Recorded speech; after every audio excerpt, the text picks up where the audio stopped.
Gott kvöld og verið velkomin aftur í stórmeistaramót ljósleiðarans. Við erum hér komin í playoffs núna og við erum að fara að horfa á fyrsta leikinn í kvöld sem að verður Coolbears á móti Aurora og með mér Leflöf enn og aftur, gott að fá þig. Ælir. Blessaður, kátur og fegin að sjá playoffs leikinn núna. Þetta er að meira stakes í gangi og við munum vera að fylgjast kannski með Sögu sem að er að eiga leika móti Dusty bakvið en hann verður ekki sýndur hérna í kvöld. En við fylgjast með honum svona inn á milli leiki allavega þegar við getum. En í kvöld, já, endurtekið, Coolbears á móti Aurora og þetta eru tvö lið sem að ég hef ekki séð spila síðan, eða bara ever, held ég. Nema náttúrulega eins og ég var að tala um, við vorum að tala um hérna rétt árum við fórum í gangað í Aurora í rauninni KPJ-kjarnin. Coolbears. Já.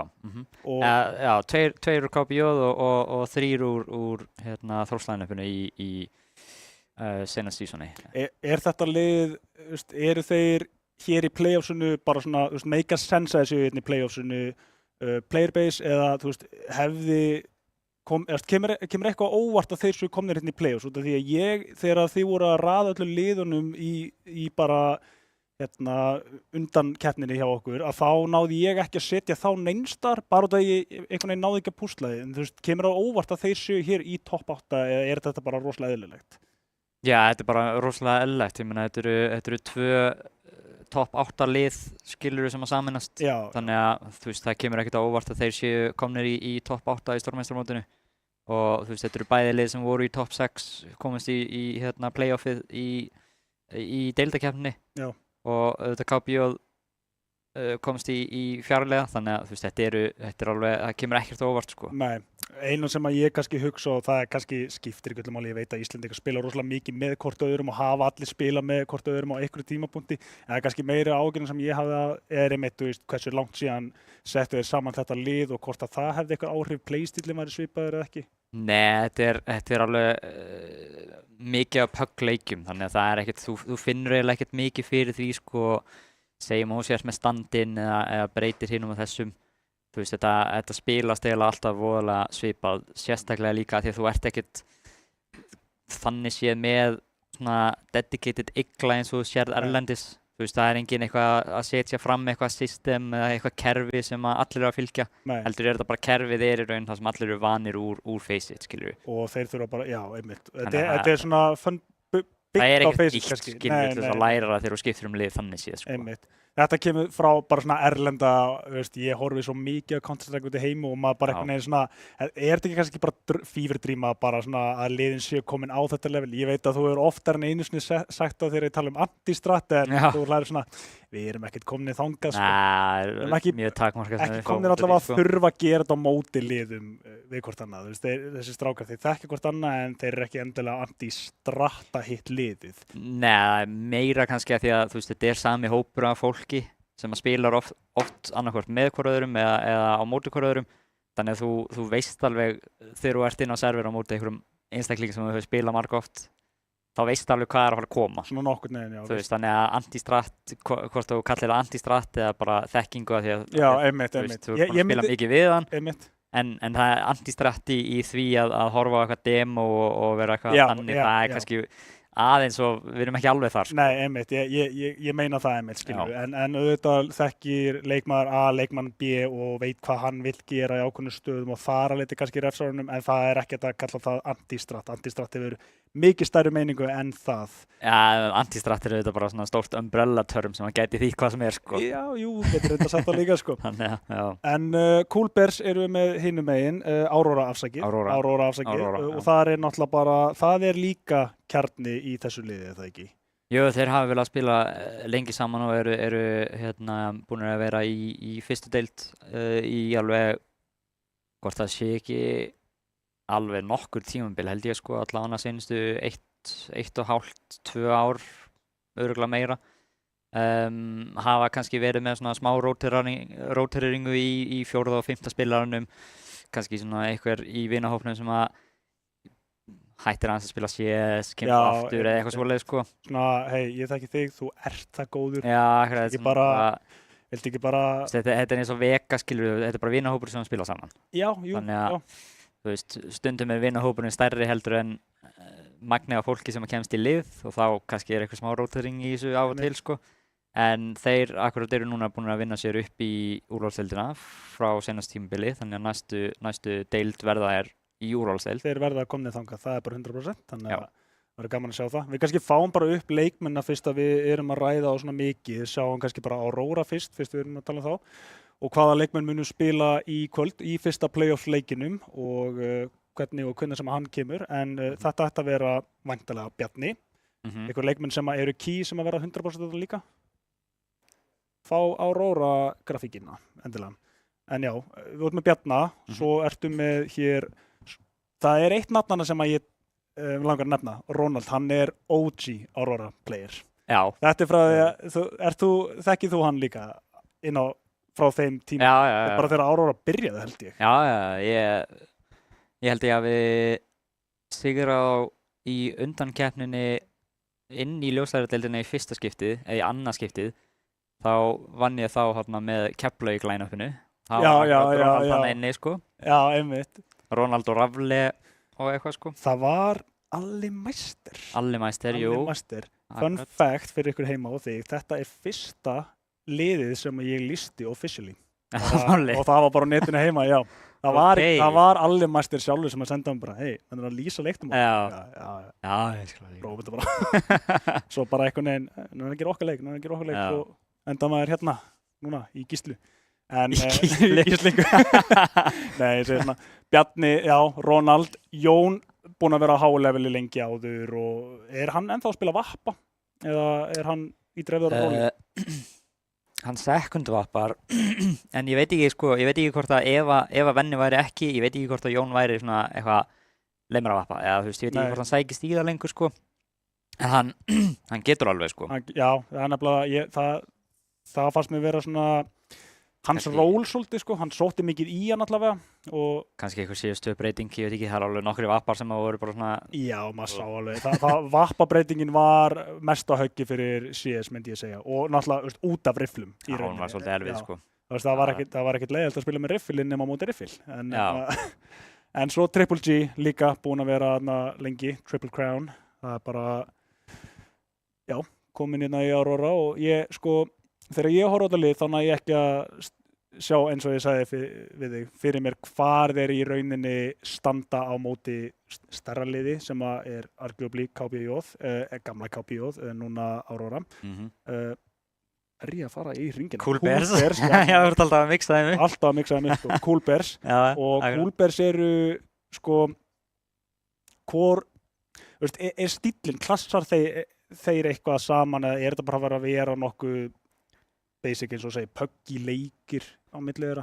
Það er sko, bæði lið eru með svona koller sem að reyna að setja stefnu inn í rándið en bæði lið eru líka mikið að svona, ég ætla ekki að segja vonast en eru mikið að stóla kannski á það að sigra með hetjudjáðum, skilur. Þannig að þeir eru kannski með svona overall hugmynd hvað alltaf að gera en þeir eru ekki beint að fara að vinna þannig sér út á taktíkina. Heldur þetta, þú veist, multikillinn og clutchinn og entryinn, skilur sem að fara að skipta miklum málum hérna, en þú veist, strategían örugglega ekkert að fara að vera eitthvað, þú veist, ekki að fara að fá eitthvað djúpt til dæmis út úr Cool Bears eða þú veist, Aurora, jú, örugglega, en kannski seinna, Bjarni nýkomin inn, þannig að kannski þú veist, næsta tímabil verður þetta aðeins dýpra. Það er nefnilega, sko, fyrst er ég mér hugsa alltaf þegar ég sé liðin hjá Bjarna, hann er svo góður að finna svör þegar eitthvað er ekki að virka. Þú veist, hann er góður að leita annars staðar.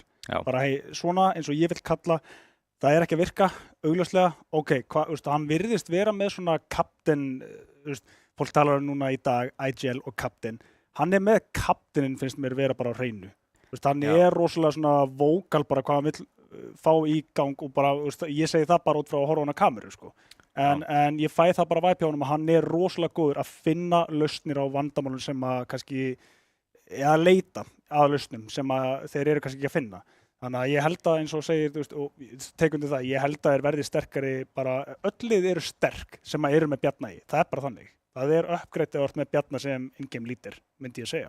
Hann er líka bara gæi sem er svona, þú veist, tekur ábyrgð, skilur við, og það er alveg eitthvað sem vantar í mikið að liðum, því að sem CS-spilari þú vilt ofta ekki taka ábyrgð, skilur við. Þú vilt ekki vera gæin sem að kalla eitthvað ránd og þá tapaðist og núna ertu 5 rándum undir, skilur við. Við fáum allavega yfir til okkar Cool Bears núna, skoðum aftur eins og liðin verða í kvöld og mæta þá Aurora. Það ætti þá að vera hérna Edison, VJ, Mozart, Blaster og Clever er að stíga inn fyrir leikmann númer 5 sem að ég ekki Það Nonni. Nonni, já. Sko, allt sem ég var að segja ygldæmið, sko, núna, Okay. sko, Nonni svona ygl, eða þú veist, hann alveg koller og hann hefur verið koller í KB og með svona, þú veist, hann hefur alveg verið góður, skilur við. Hérna ertu ekki með koller, ertu ekki með ygl, kannski vantar líka 2 N hjá Edison, en við látum að slæta í þetta skipti, sko. Það eitthvað hérna undir svona rétt svo, gæti verið. Jó, kannski það 2 N-in. Blaster samt líka alveg svona, sko, ég fæ sama væp frá honum og ég var að segja með Bjarna, en það samt svona, þú veist, mér finnst þess að hans líka svolítið svona, þetta ekki virkað, þú veist, finnum eitthvað annað. Já. Þú veist, og það sem ég meina, bara finnst að vera svolítið karakterbyggt, hvernig það virkar, sko. Já. En þú segir, það engin yglir þarna? Nei, þetta verður mjög skrappi held ég. Sko, þessi lið mættust fyrir, já, þeir mættust í hvað, þriðju umferð vantarlega. Þriðju umferð í Sviss, þá mættust þessi lið og Coolbears voru mikið að svona rusha og eitthvað, þú veist, kom með bara eitthvað kall í byrjunarrándinu og stikka með það. Þeir fara örugglega í öfga þar núna, sko. Heldur það? Já, ég held að þetta verði voðalega mikið svona, þú veist, Mozart að kalla play kannski og svo nota þér það til þess að vinna sig áfram og eitthvað. Kannski, þú veist, eftir playið ertu með Blaster og Clever í midroundunum. En ég held að, já, þetta verður svona smá skrappi held ég út á það, sko. Þú ert með mikið reyndum leikmönnum hérna en kannski ekki core sem að endilega, já, með eitthvað foundation segi ég, engan sökkul í rauninni út af því að það enginn sem að endilega stígur ofar en hinn, hvað var það? Nei, og þeir eru líka bara nýlega settir saman. Já, sko, svo það náttúrulega líka. Það alltaf heilarhristingur alveg sama hversu vel þið þekkir hvort annað. Það svona litli hlutir sem að geta gert og þetta eins og leikurinn búinn að þróast í dag, þá þetta mikromistökin sem að skipti máli og útiloka þau. En þannig að bara í kjölfarið af því, þá hvor liðið heldur að vinni hér í kvöld og komi sér áfram í semís? Sko, það Nonni sér dottin út, það setur smá vinkil í þetta því að núna þetta ekki jafn augljóst finnst mér, sko. Okay. Ekki það að þetta hafi verið eitthvað augljóst áður, en þú veist, að því leitinu til að núna svona ákveðin random faktor komin í þetta sem svona erfitt að meta, sko. Okay. Þannig að núna, þú veist, spurningin hvort að playin sé að fara að virka, eru midroundan að vera nógu góð, af því þeir eru ekki með, þú veist, þeir eru ekki með hann gæja hann að Nonna til þess að svona íta þeim í rétta átt, skilur. Já, einmitt. En ég hugsa að þetta verði örugglega mjög svipað mappbúl og þetta var í seinast þegar þeir spiluðu á móti hver öðrum. Manstu mappbúlið? Overpass, Nuke, Mirage. Í þessari röð. Þannig að... Ég ætla að skrifa það niður þetta. Okay. En í þessari röð segir líka? Í þessari röð, já. Það var þannig síðast heldur að það verði svipað að Vító núna, eða? Það góð spurning. Ég veit ekki hvort byrjar, sko. Af því að núna Vító-systemið þannig að hærra sítið velur hvort byrjar. Ok, ef að Coolbears myndi byrja, þá væri þetta... Þá myndir þú svissa fyrst. Þá myndir þú svissa við, þannig að þú ert í rauninni að segja Aurora myndi pikka overpass eftir gætu. Já. Fáum þá bara Vító til að skoða það út af því að... Þetta verður... Ég spenntur. Þetta verður Anubis og Infernoban. Og... Sem þýðir að Aurora byrjar, þá í rauninni þá ætti overpass að vera að pikka fyrst ef allt fer rétt. Svo, sko, hárrétt eins og segir, fyrstu... Með Nonna þá myndi þeir pikka Nuke. Ég er að reyna að hugsa hvort það sé eitthvað annað mapp sem þeir myndi frekar vilja fara í núna, en ég held að þeir pikki bara Nuke, overpass. Já, þú meinar út af leikmannabreitingu. Já, svolítið brútal að pikka Nuke, ekki með yglinn þinn, sko. Það rétt. Ég elska líka að segja það rétt áður en að það kemur kannski eitthvað annað mapp. Nei, það alltaf að halda sig við nú. Já, ég veit líka hvert annað myndi að fara, sko. Nei, eins og segir. Tvö kannski, en ég held að ég sé ekkert eitthvað hrifnir af þess tvö, sko. En hvað gerir á svona sterka í Nuke? Er það bara overall mappið eða? Þeir eru bara með timingin á hreinu og hafa, þú veist, reactionin eru góð, þú veist, lobbypushin og allt þetta sem setjar. Þannig að það svona, já, það sem hafa kannski mest yfir önnur lið og núna, þú veist, að vera með Edison til dæmis á Nuke þú veist, hann bara flýgur og drepur og VJ búinn að vera mjög góður þar og Mozart þá alltaf góða Nuke leiki. Þannig að þú veist, þeir eru bara vel þekktir í þessu mappi. Höldum áfram með vítóið og það ætti þá að vera alveg eins bara. Bara nákvæmlega eins, ekkert vera að flækja þetta. Overpass, Nuke, Mirage, spot on. Byrjum á Overpass. Overpass finnst mér vera, sko, ég held ég að við nefndum þetta daginn, ég held að mér finnst það að vera eitt af skemmtilegstu möppunum til að observa. Horfa á en ég veit ekki hvort það sé út af því að bara maður sér ekki nóg mikið af mappinu, hefur gert það ekki í langan tíma núna, þetta er búið að vera í mappúlinu núna tvisvar í CS2 sem ég fyndi að segja en feels like nothing sko, þú veist, það fór svolítið snemma út eftir fljótu breytingunar, svo kemur það inn núna, ég myndi ekki segja óvænt en jú, samt eiginlega svolítið óvænt sko, en ég held ég sjáu ekki nógu mikið Overpass, en mér finnst líka sko þarna sérðu best munin á liðunum. Þú veist, hvort þú sért að tala bara til að fara svart og hvít, hvort þú sért að spila móti FaZe Clan eða hvort þú sért að spila móti Paravision. Þú veist, þú sért 100% bara, þetta er þetta lið, þetta lið, þó sér ekki nöfnin. Annarkvort þeir að fara að nota allar 2 mínútur á klukkunni eða enga. Já, en í rauninni mér finnst bara að vera svo auðvelt að sjá, sko, ég meina, þú horfa á Dust 2, það er vappi í miðjunni, ok, þú nærði ekki endilega, þetta getur verið hvaða vappi sem það er allir að fara að halda miðjunni, Overpass, þú veist, það er svo breiðara finnst mér svona, hvernig hægt að spila á mappið, Íslendingur hleypir náttúrulega bara long og svo inn í konno og B, en á meðan önnur lið kannski vorka mappið, taka kontról á closetum og svona, en líka bara executing kom líka seint í metanu, en hvað var þar stakka á neitum og svoleiðis? Já, akkurat. Lið voru ekkert að executa sætin eins og þau gera í dag fyrir en eftir Astralis. Þú veist, ég er bara 3 mollar, 4 mollar. En líka, sko, þú veist, þeir voru líka bara með svona, lokum öllu, skilur og flössum allt saman, skilur ok, þetta flass með blinda þannig og þannan, en ef það lendir hérna, þá getur gæðin ekki verið einstar á svæðinu, skilur, það var miklu svona, þeir sýndu svolítið svona perfection á leiðinu, eða hvernig á að spila mappið, sko, eða leikinn bara eiginlega, og ég heldur sem ennþá að fylgja því, en síðastu núna Overpass og Aurora ætlar að sýna okkur hvernig á að spila þetta mapp í dag. Þetta, ef þú hefur áhuga á því, þá hvernig þetta fór seinast? Á milli þessa liða? Á milli þessa liða, auðvitað nýlega búin að spila og sko, ég man ekki alveg nákvæmar stöðu, þetta var svona sirka, en Overpass vannst af Aurora. Ok, unnið það, já, hvort það hafi verið í OT, einu OT, minni mig. Ok. Nuke var aftur á móti mjög einhliða, bara gjörsamlega rúst hjá Coolbears. Ok. Og Mirage var svona aðeins jafnari, en hann endaði eitthvað 13-8 eða 13-7 fyrir Coolbears. Þannig að þeir eru alveg að klassa svolítið bara svona þægilega saman miða við síðasta leik. Já, og þetta er sama mappúl, og segir manni bara að bæði lið fór, eða þú veist, eftir þann leik hugsa bara, ok, ég hefði ekki unnið þetta, eða þú veist.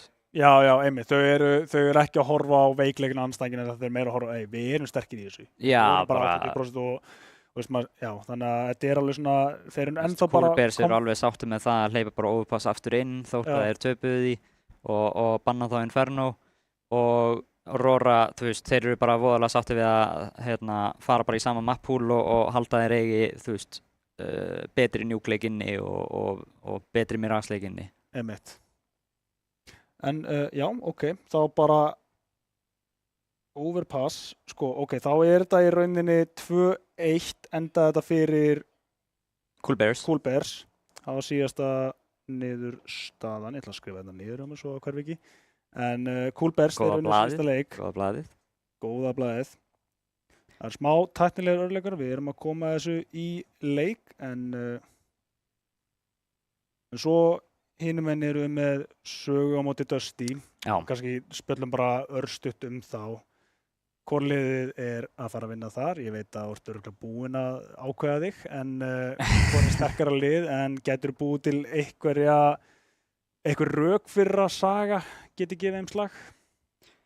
Ég held að sko Saga eiga alveg Saga eiga alveg nógu gott mappúl til þess að ná í kannski eitt mapp. Þú þú veist, ef að Dusty á slæman dag og Saga eiga mjög góðan dag, skilur þú veist, þeir eiga Dust 2, þeir eiga, já, kannski ekki Ancient lengur, en svo eiga þú veist, Möpp þar sem þeir eru kannski aðeins jafnari, eins og Dusty ekkert sérstakir í Anubis, Saga hafa alveg verið ágættir í Anubis, þannig að það alveg einhver heimur þar sem að kannski við fáum eitthvað jafn mapp eða eitthvað sko, en ég veit ekki alveg hvort að Saga sé að fara að vinna seríuna sko, Nei. það er hæpið. Já, ég held að líka, ég held að flestir myndu velja Dusty yfir Sögu. Já. Þú ert að tala besta lið á Íslandi á móti Sögu. Já, á móti Sögu sem ekki besta lið á Íslandi, ég held að það sé bara fair. Já, eru líka bara í, þú veist, rosterbreytingum og þú veist, þannig að þeir eru alveg... Já, ég myndi nota það inn í inconsistent, þú veist, glópið, skilur. Ég held að, ég er alveg samlega það, sko, þú veist, eins og segir, rosterbreytingar spila ekki nóg og kannski, en á móti Dusty sem að eru akkurat hinum megin á því spektrumi að þeir eru bara að leggja miklu meira í leikinn, þeir vitar á toppnum og þeir eru miklu meira að reyna að halda því kannski áfram gangandi og heldur hann að missa það. Já. En já. Það líka núna ertu komin í playoffs og þú ert ekkert, þú veist, þú ert ekki að fara að mistíða þig hér, sko. Nei, einmitt, þú veist, sérstaklega, já, þannig að það er kannski, þeir þurfa fleiri prósentur, ég sé alveg fyrir mér að geta gefið slag, sko, en ef að bæði lið eru bara, peppuð í þetta að þá eru Dusty sterkari. Dusty hafa líka bara, þú veist, þeir hafa miklu dýpri póka til að ná ofan í, sko, þannig að þú veist, þegar eitthvað fer úrskeiðisjáðum með eitthvað, þá geta þeir breytt til, og menna Saga eru kannski, þú veist, þeir eru meira að stóla á leikmennina sína og þú veist, eitthvað 2K entry hjá Wizard og eitthvað svoleiðis, skilur við. Einmitt, það er miklu svona, já, dýpri playbook, bara, þeir eru búin að spila, þeir eru búin að lenda í öllum aðstæðum og vita, þú veist, búin að þekka hvort aðra lengur, spila nóg lengi með hvort öðrum, þeir bara vita hver hvað er að hugsa í hvaða ákvörðunum og svoleiðis, þannig að þetta er í rauninni bara léttari leikur fyrir Dusty, en við sem betur fyrir ráðum ekki niðurstöðum, þeir þurfa að spila leikinn, þannig að við getum sagt hvað sem er á deskinu og það getur allt verið rangt. Ég veit það, við lítum ágætlega út ef við höfum rétt fyrir okkur, við erum hræðilega út ef við höfum rangt fyrir okkur. Þetta er svolítið svoleiðis. Bara ef við gætum séð framtíðina. Einmitt. En við kíkjum inn á Sögu á milli, fáum Sögu á eftir, fylgjumst með Sögu eftir milli leikja, en við fókusurum aftur á Aurora Coolbears, tæmir komin niður hjá okkur, þannig að við fáum leikinn eftir mínútu, þannig að allt hefur verið sett í lag á núleitni, en já, við, eins og ég segi, það er overpass, byrjum overpass. Þetta er one hell of a map pool fyrir, sko, þú veist, að pikka overpass, sem er mest shitty-sided map í poolinu, sem að því að þú pikkar overpass og byrja terr, og svo næsta pikk er nuke, sem er held ég annað mest shitty-sided map í poolinu. Þannig að bæði lið er að fara að byrja terri í svona einn mappiki og það er alveg bara brekka, sko. Það er brekka. Það er sérstaklega að þú kemst ekki úr henni í rauninni. Nei, akkurat. Og bara, já, ég get alveg séð fyrir mér, sko, við erum búin að sjá allt líka hérna núna, sko, þú veist, menn eru erfiðarnir og snúa því við einhvern veginn og þú veist, maður er búin að fara í gegnum allt hérna, finnst manni bara, sko. Ég veit ekki hvort það sé búin að vera að fylgjast með Astana eða Jú, eitthvað hluti til, svona erfiðara samt með tíman, sko. Já, en þú veist, maður er bara að sjá 9-3 njúkleiki sem að tapast, svo. Eða 8-4 njúkleiki sem að tapast. Bara, þú veist, þú færð 8 city round, fer svo yfir á terr og tapar. Það er svoleiðis. Okay. Það er greinlega búið að vera einhver breyting, því að njúki var ekki svona, ef þú fer tilbaka svona 4 mánuði eitthvað, njúki var ekki svona, sko. Stabilara og þægilega, en sem betur fer þá erum ekki komnir í núk, byrjum á overpass og erum komnir þar eins og við nefndum Aurora pikka, en þeir verða að byrja T-side. Trippelsí með píluspjaldi í bakgrunnum. Píluspjaldi. Ætla hann taki Bullseye, eða? Taki 1 one við 2 og snýr sér svo við og búm. Já, einmitt. Trippskjaftar það. Það er eitthvað að plana þarna, sko. Hlýtur að vera. Blaster fær og er treytaður, en Ósaf líka á staðnum, en 2 á móti honum taka closetið, en það er 3. maður á dollunni og hann ætlar að Sjá hvort hann geti gert eitthvað hérna áður en Oj, að... hann er að halda honum.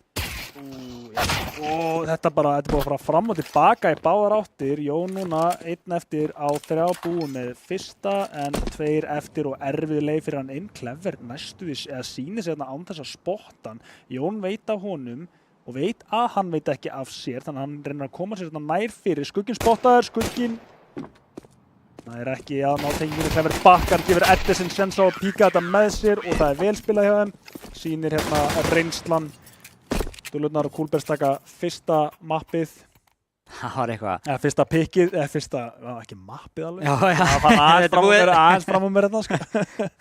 Nei, en hérna... Þetta var það bara, það byrtist annar og annar hana í klósettinu. Já, ég veit ekki hvort að, fyrst horfði ég á þetta bara svona, allir að hitta maður, bara skiptast á leikmönnum, en þetta var alveg svona, af hverju eru þið 3 á klósettinu? Þetta var alveg svona, já, ég geti trú að þetta hafi komið smá óvart. En fyrsta bandið komið í hús. Sjáum, það er tíklur hérna. Reyna að ná Mozart í... Mozart er að gefa þér svo ógeðslega mikið að halda að kíkja það. Já, dinga líka Jón.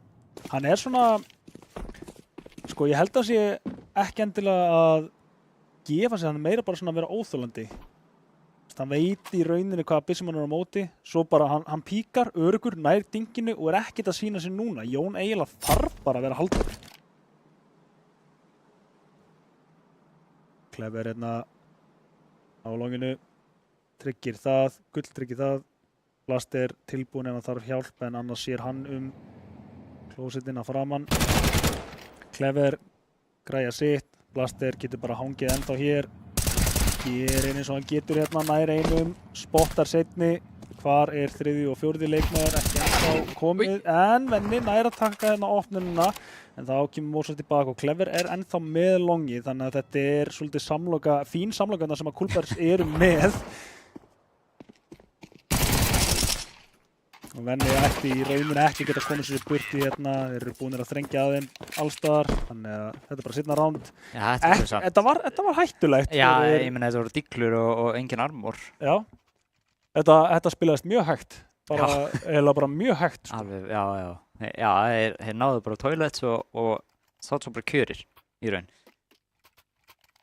Ég held að þetta hefði líka verið meira, sko, þeir hefði fengið meira útrús ef þeir hefði ekki verið með tengi en það Coolbears, af því þeir vissu alveg að þeir væru ekkert að fara að bíða. Þannig að þeir voru ekkert stressaðir yfir, þeir voru í raun 3 aðna, þannig að þeir voru ekkert stressaðir yfir rótutunum. En ef þeir væru ekki með tengi, þá myndu þeir allt í einu þurfa að hreyfa sig til og þá hefði þetta mögulega farið í hináttina. Mikilvægt að halda tengi. Mjög mikilvægt, voru líka 2 hérna í tenginu, þannig að það var focal point hjá þeim. Bjarni gaf mér líka insight fyrir hennar leik. Okay. Sagði að eitt lið mun nota allar mínúturnar á klukkunni og hitt liðið ekki. Það er svoleiðis. Og hérna erum við svo sannarlega að fara að sjá það. Því að hérna er mínúta búinn og ég held að Aurora hafi ekki kastað Utility, sko. Það er nú skemmtilegur insight. Þannig að við erum bara með Paravision brain hérna. Og Ronald Dinglar Blaster hérna, Edison reynir að ná spreytanum niður, nær bara einum. Þetta var stór furðulegt ránd. Gæðin var komin upp á sætið án þess að vera spottaður, sko. Já, og svo einhvern veginn svona... Eru þeir að búast við að séu fleiri þarna? Þeir eru ekkert að grínast með að nota allan tíman.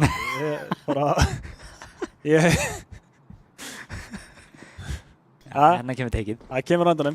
En ég meina, það er samt hugsun á bakvið. Þú ert að henda mönnunum aftur tilbaka sundra rótið. Þeir náttúrulega sjá ekki það sem við sjáum að Mozart var bara einnana í rauninni. Jón finnir núna opnununa og bandið fer örugt niður. Samt að gera mikið skaða frá sér en VJ núna 1 á 3, 1 lára en samt mjög erfitt búinn að láta heyra í sér. Og eiginlega bara alls ekkert að ég að fara að seifa þetta. Þetta er erfið leið inn. Þetta var, Þetta líka, þessi singla, þetta one-tap hjá honum Ronna á Blaster á tunnum. Já. það var svona allt í einu bara eitthvað skot off kamera Já, og bara eitthvað gæði döður. Ég sá ekki eins og hvað hann var, komum frá shortinu eða? Ronald? Já. Nei, þeir voru tveir hann út Monster. Var hann út, kom þetta frá Monster? Já, Blaster kíkir tunnur og er bara instantly í one-tap. Hann burstaði eins og ekki, hann bara, búm, ég er bara búinn, ég ætla ekki að eða fleiri skotum í þetta. Hann var búinn að ákveða, sko. Menn er ennþá svolítið svona tæpir á eftir að reload nerfi kom þarna. Ég veit ekki hvort þú kallar þetta nerf. Nei, ég finn ekkert fyrir þessu, sko. Nefnilega ekki. Ég hef einu sinni lent í að klára kúluna mínar og það á uspunni, en ég hef gert það samt svo oft áður. Ég hef svo oft gert það áður en að þetta eftir kom, bara spamma öllum kúlunum. Já, ég er kannski aðeins að passa mig þegar ég er að spamma að smóka með uspunni, það er kannski eina svona. Já, nú kemur kannski einhver stökkvandi út á móti, eða líka bara. Eða bara, þú veist, ég get bara reloada þrisvar. Þannig ef ég ætla að eyða 2 í smókspammið, þá er ég bara 12 kúlur eftir, sko, það er alveg, veit ekki alveg. Ég get eiginlega þakka fyrir það að hafa alltaf verið með þetta bad habit að reload aldrei, sko. Já. Það eiginlega hjálpar í þessu tilfelli, sko. Já. En, ég veit ekki eins og hvort kallar það bad habit, það er bad habit í það sem að þú segir að vera með byssuna upp og ekki hlaðandi, en tveir menn með byssunar hérna upp á loginu, gera skaða en Bjarni opnar þetta Blaster að gera sem getur gert með díglunni, er ekki að ná tengingunni og 2 HP, hann eiginlega bara hlýtur að hleypa af einu skoti viðbót. Nú er ég ekki mikill díglunotandi, þannig að ég veit ekki, en mér finnst það að vera mjög bjartsýnt að vera að reyna að fá díglun þarna, sko. Já. Ég held að það sé aðeins svo langt, sko. Ég held að, ég er eins og ekki viss hvort þú drepur eða hvort þú bingar bara fyrir 96. Ég held að þú getur alveg drepið, sko. Ég er ekki 100% á því, en eins og ég horfa á þetta, sko, að hann er á staða sem hann er núna með 2 HP og ekkert annað en degluna, þú veist, af hverju ekki, þú veist, en það er kannski frekar að sé erfitt fyrir Akána en þeir voru tveir hérna. Þetta er bara eitthvað Mexican stand-up á náðurfylginu, sko, ég held að sé. Nei, Anna kom það. Anna kom það. Bjarni missir hausinn en missa sætið á móti hjá B-inu. Þannig að 3 á 2 og Clever og Blaster eru sennilega bara að fara með þessa byssur yfir næsta round. Strax farin að búa sér til eitthvað. Ef það er eitthvað lið sem að höndlar ekki þetta tempó, kannski smá Let it out. Kannski smá að segja eina liðið, en þú veist, ef það er eitthvað lið sem að höndlar þetta tempó voðalega lítið, þá er það Coolbears, af því þeir eru, sko, síðan sem að þeir spila er ógeðslega, þú veist, þeir eru ógeðslega vanir því að vera með allt í byrjunarrándunum, þú veist, play-in eru strax og þú veist, mér til dæmis gott dæmi er sumlið straujabrúð miðjum sem terrar, aðrir eru aðeins hægari, fara undir og samloka eða eitthvað, skilur við. Og Coolbears eru, þú veist, þetta eru face-it spilarar og svona, jafnvel þegar þeir eru með nonna og þeir eru með ygl sem er að kalla, þá er það vanalega svona snemma í rándinu.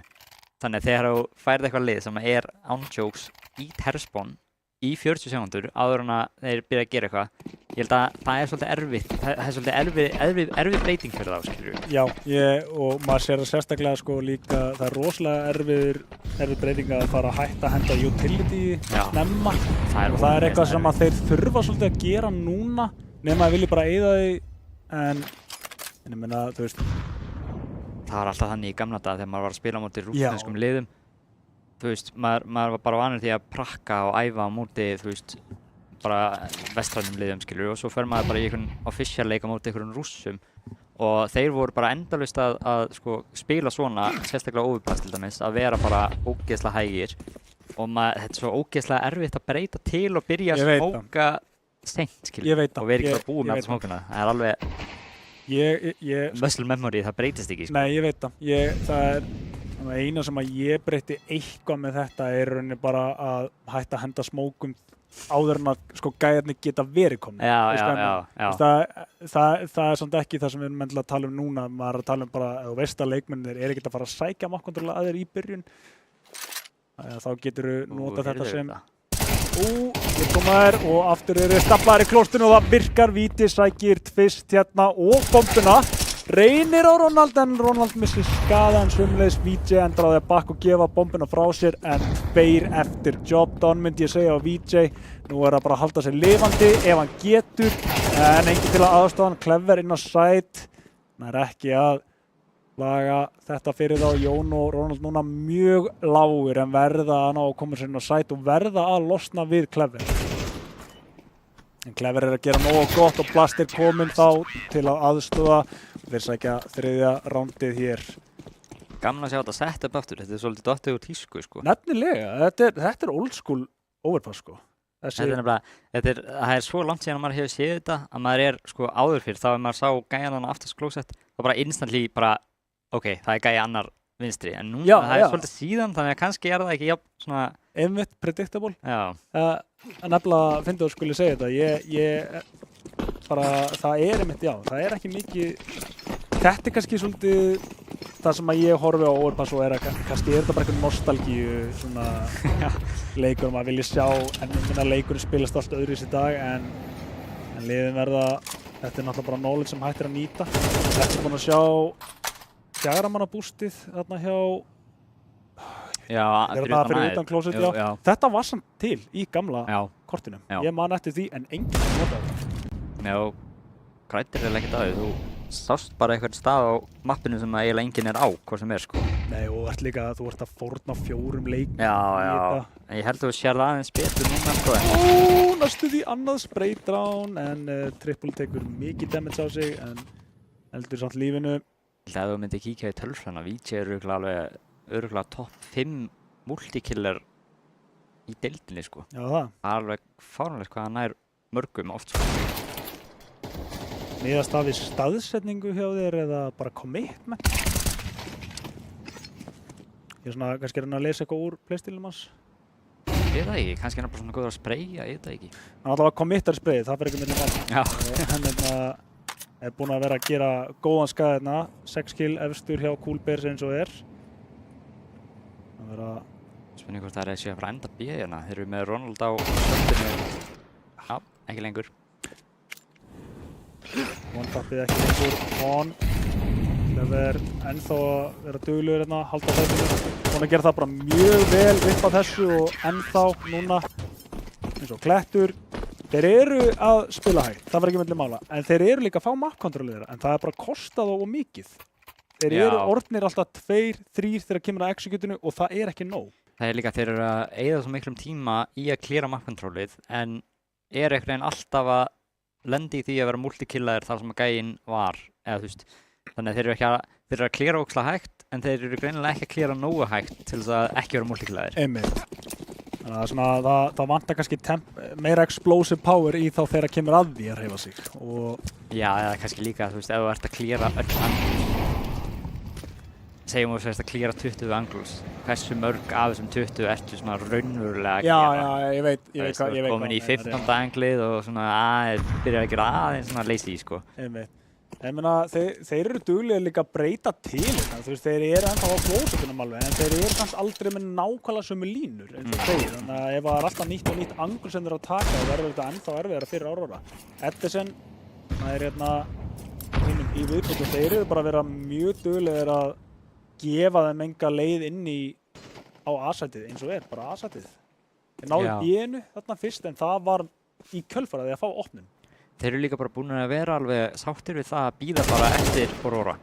Þú veist, það eitt sko að spila svona hægt þegar þú ert á móti liði sem að taka playin og að fara í árásinnar snemma til þess að punisha það. En Coolbears þeir eru bara búin að vera á toilet bara í byrjun á raundi. Þeir eru ekkert að leitast eitthvað lengra, sko. Nei, nefnilega. Þú veist, þeir eru ekkert búin að fara í fountain, þú veist, nema þá bara til að kasta þessum greinum sem að sér í byrjun eða smoke og reyna kannski, ég held að það snúist meira að fá info hvort að leikmenni séu það eða ekki, sko. Já, þeir voru í tenginu, þetta eina rand í anti-econ, það er ekkert verið, þú veist, þeir eru eins og ekki að spila riffil í tengi eða neitt, sko. Þetta er rosalega skemmtilegt að sjá hvernig þeir eru að spila klóstið. Þeir eru að vera með, mörg angles, 9 angles og duglegir að breyta til. Hér sjáum við meiri fókus á connectorið hjá Aurora. Það kemur playið. Það var verið að halda þeim en sprayið klikkar alveg hjá Venna. Ekki skaði sem að hann hefði viljað láta fá sér. Og Edison. Edison. Executar bara þarna sko. Edison. Nú þetta rosalega bara sko 1 og 1 maður að taka slaginn einu. Þetta ekki alveg... Það vantar aðeins meira umf. Já, ég held að þeir voru ekki alveg að búast við svona aðmeina þessu pushi sko. Nei. Venni þetta bara, veist, Venni hefði átt að fá 1 og það kannski stoppar þetta aðeins betur en mér sýnst playið vera að ná shortinu fyrst þarna og kannski koma þá upp tengi eða eitthvað þannig að Coolbears tóku bara góða tempóbreytingu held ég. Og VJ núna bara spott á longið og miðjuna. Handlitið alltaf að lýsast upp þegar hann hoppar. Það farið nær skján. Þessar myndavélar eru svo geggjar. Ég veit að þetta er svo ekki karakterbildir sko. Hann er komið eini. Og spottar sem ég vita hvað síðasti leikmaður er. Svo allar mennina hreyfa sig Triple G. Kom með 1 en 8 á B og eiginlega kennst ekki. Heyrir það líka bara, hann veit örlögur sín þarna. Sensan gætt komið í slægin en gætt ekki hlupið í burtu. Ég reyna að hugsa tilbaka sko hvernig Terrið hjá Aurora var í þessum fyrri leikliðana sko, ég bara manna það ekki sko. Þú veist hvort það séu bara on par til þess að vera ennþá að vinna eða hvort að þú veist hvort það hafi unnið þótt að Terrið þeirra var ekki með mikið aðrándum eða hvað sko, ég bara manna það ekki. Það er ekki skoða það bara eftir. Það væri ekki að vita það sko. Þetta er ekki búið, nóg eftir, en það var Aurora sem að vinna sitt vatnpitt í síðustu seríu, eða bæði liðið sitt vatnpitt, þannig að þetta er ekki búið sem Aurora vill vera með, en Víti, þetta er ekki oftar en einu sinni áður sem hann hoppar aðeins, þetta skiptir bjargar hann sér og nær seinna killinu. Mozart gerir það ekki, en þá er hann lifandi bjarni núna, en þeir eru 3 komnir hérna upp, bomban er á A-inu, þó svo að Ronald sé sjálfinu, hann er að koma, hann er eiginlega bara ofdeikt og þetta er orðið vont að horfa á hérna, Ronald núna 50 HP, línan á honum, vita af honum og killið komið. Þetta, já, Víti átti aldrei að komast upp með þetta.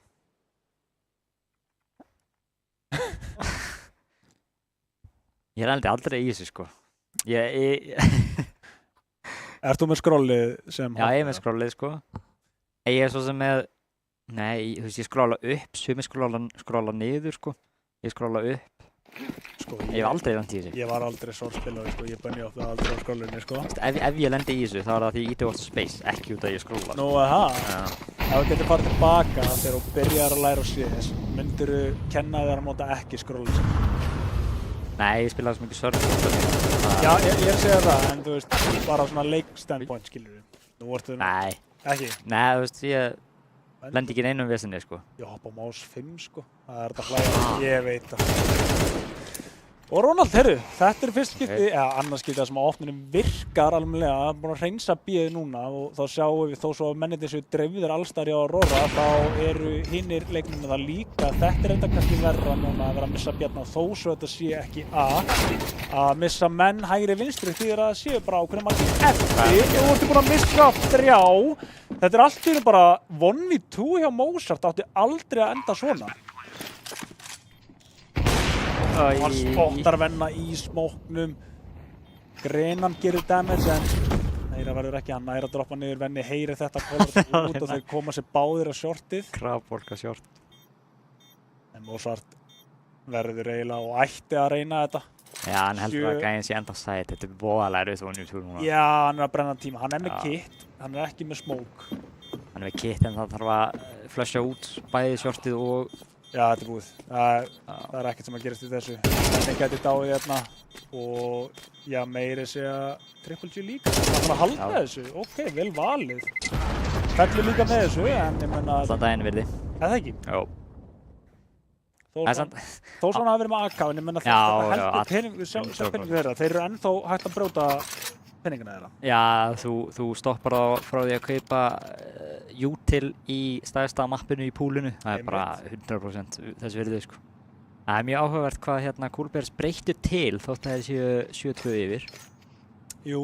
Pushuðu shortið hana og VJ var líka aggro einn hana í fountaininu. Ég meina, já, ef þú ert að vinna 7-2 yfir þá kannski þarf ekkert. Ætli þeir hafi bara anti-stratta síðustu helgi, eða? Það er nú betra en ég var bara að læra fyrir lokapróf. Það er svoleiðis. Þetta er próf. Þetta er próf fyrir Coolbears og ég veit ekki hvað einhvern myndi gefa þeim hingað til. VJ. Hann ætti nú að vinna þarna. Já. Póstaður.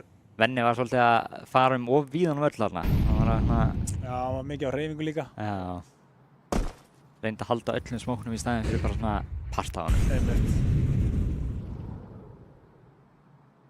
Ég að reyna að fá eitthvað cheat til en þeir lesa þetta brenna á því. Jafnina er reyndar alveg svakalega skaða á Cleverinn í gegn. En ekkert sem að segja að stökkva inn á sætið. Þeir eru samt búnir að ákveða sem virðist vera að þetta sé B ekki nema. Þetta hefur komið samt. Þarna kemur smókurinn á mjög góðum tíma þýðir að það er eiginlega bara 15 mínútna eða 15 sekúndna tími til að executa B og lítur út fyrir að þeir séu bara búnir að hætta við það. Já, líka þessi smók kemur úr heaven og þeir voru hana í boostinu og vissu að það var engin heaven. Þannig að það að smókurinn kom úr heaven sterklega gefur í skyn að þessi fjórði leikmaðurinn kominn. Þannig að nefnum þú viljir tapa rándunum þá ferði ekki B lengur, sko. Þeir eru einu skref á undan Mozart kominn og þeir eru 3 núna inni á A-inu. Þetta er Aurora að labba í gildur sem að Coolbears voru búinir að setja og lása þetta fyrir Triple G og Ronald reynda að ná okkur og Triple G gerir næstu gott á þessu en Mozart hendur í no-scope í smetti á Triple. Það er bara að vera að leika sér þetta Coolbears megin eiginlega. Bara eins vel og við reynum að láta Aurora líta út hérna þá það er eitthvað stórt sem vantar hérna. Þeir eru að spila tíman og þetta lítur stundum út fyrir að vera góð hugmynd en ég held að Coolbears séu bara búin að vera dugleg. Það er ekki heldur eins og að sé eitthvað að brjóta Aurora niður. Þeir eru bara að halda. Þeir eru bara að bíða eftir. Þeir eru bara ekki að koma og synkrona þær inn þegar að kemur executunni. Sko þeir gætu alveg verið hraðari en vandamálið sem þeir hafa svolítið verið að lenda í er að þeir eru bara eins og þarna var VJ í ykkur horni nær 2. Það er alltaf búið að vera svolítið þannig og það er alveg niðurdrifandi.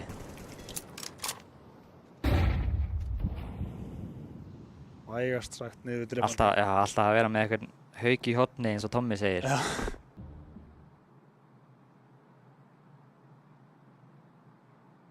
Já. Ég var að tjekka hérna stöðuna í Dusty Saga. Það er bara fyrsta mappið búið. Fyrsta mappið búið? Það verður greinilega í overpass og Edison er að gera mikið. Ronald er samt búinn að vera maðurinn sem að svona heldur voninni gangandi fyrir Aurora og gæti enda, þeir geta ennþá enda á því að taka síðasta rondi. 2-2 núna. Og lítur vel út, Mozart samt 1 eftir og hann er búinn að gera gott með þessu. Plantið fer niður, Ronald ofan í gryfjunni heldur honum.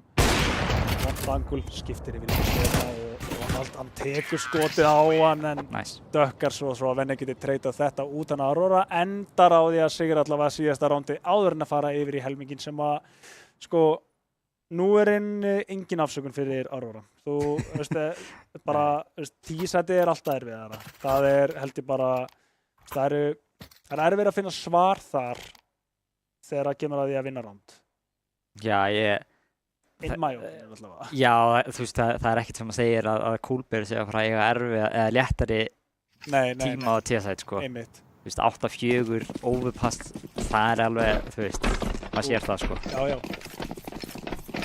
En momentumið gæti verið nóg fyrir það, ég meina, og svo eru þeir núna, ef við vitnum í þetta sem þú nefndir á hann að Bjarni hefði sagt, að þá ætti þetta að vera hraðari leikur núna. Núna, já. En þeir eru nú samt vakir sjálfir.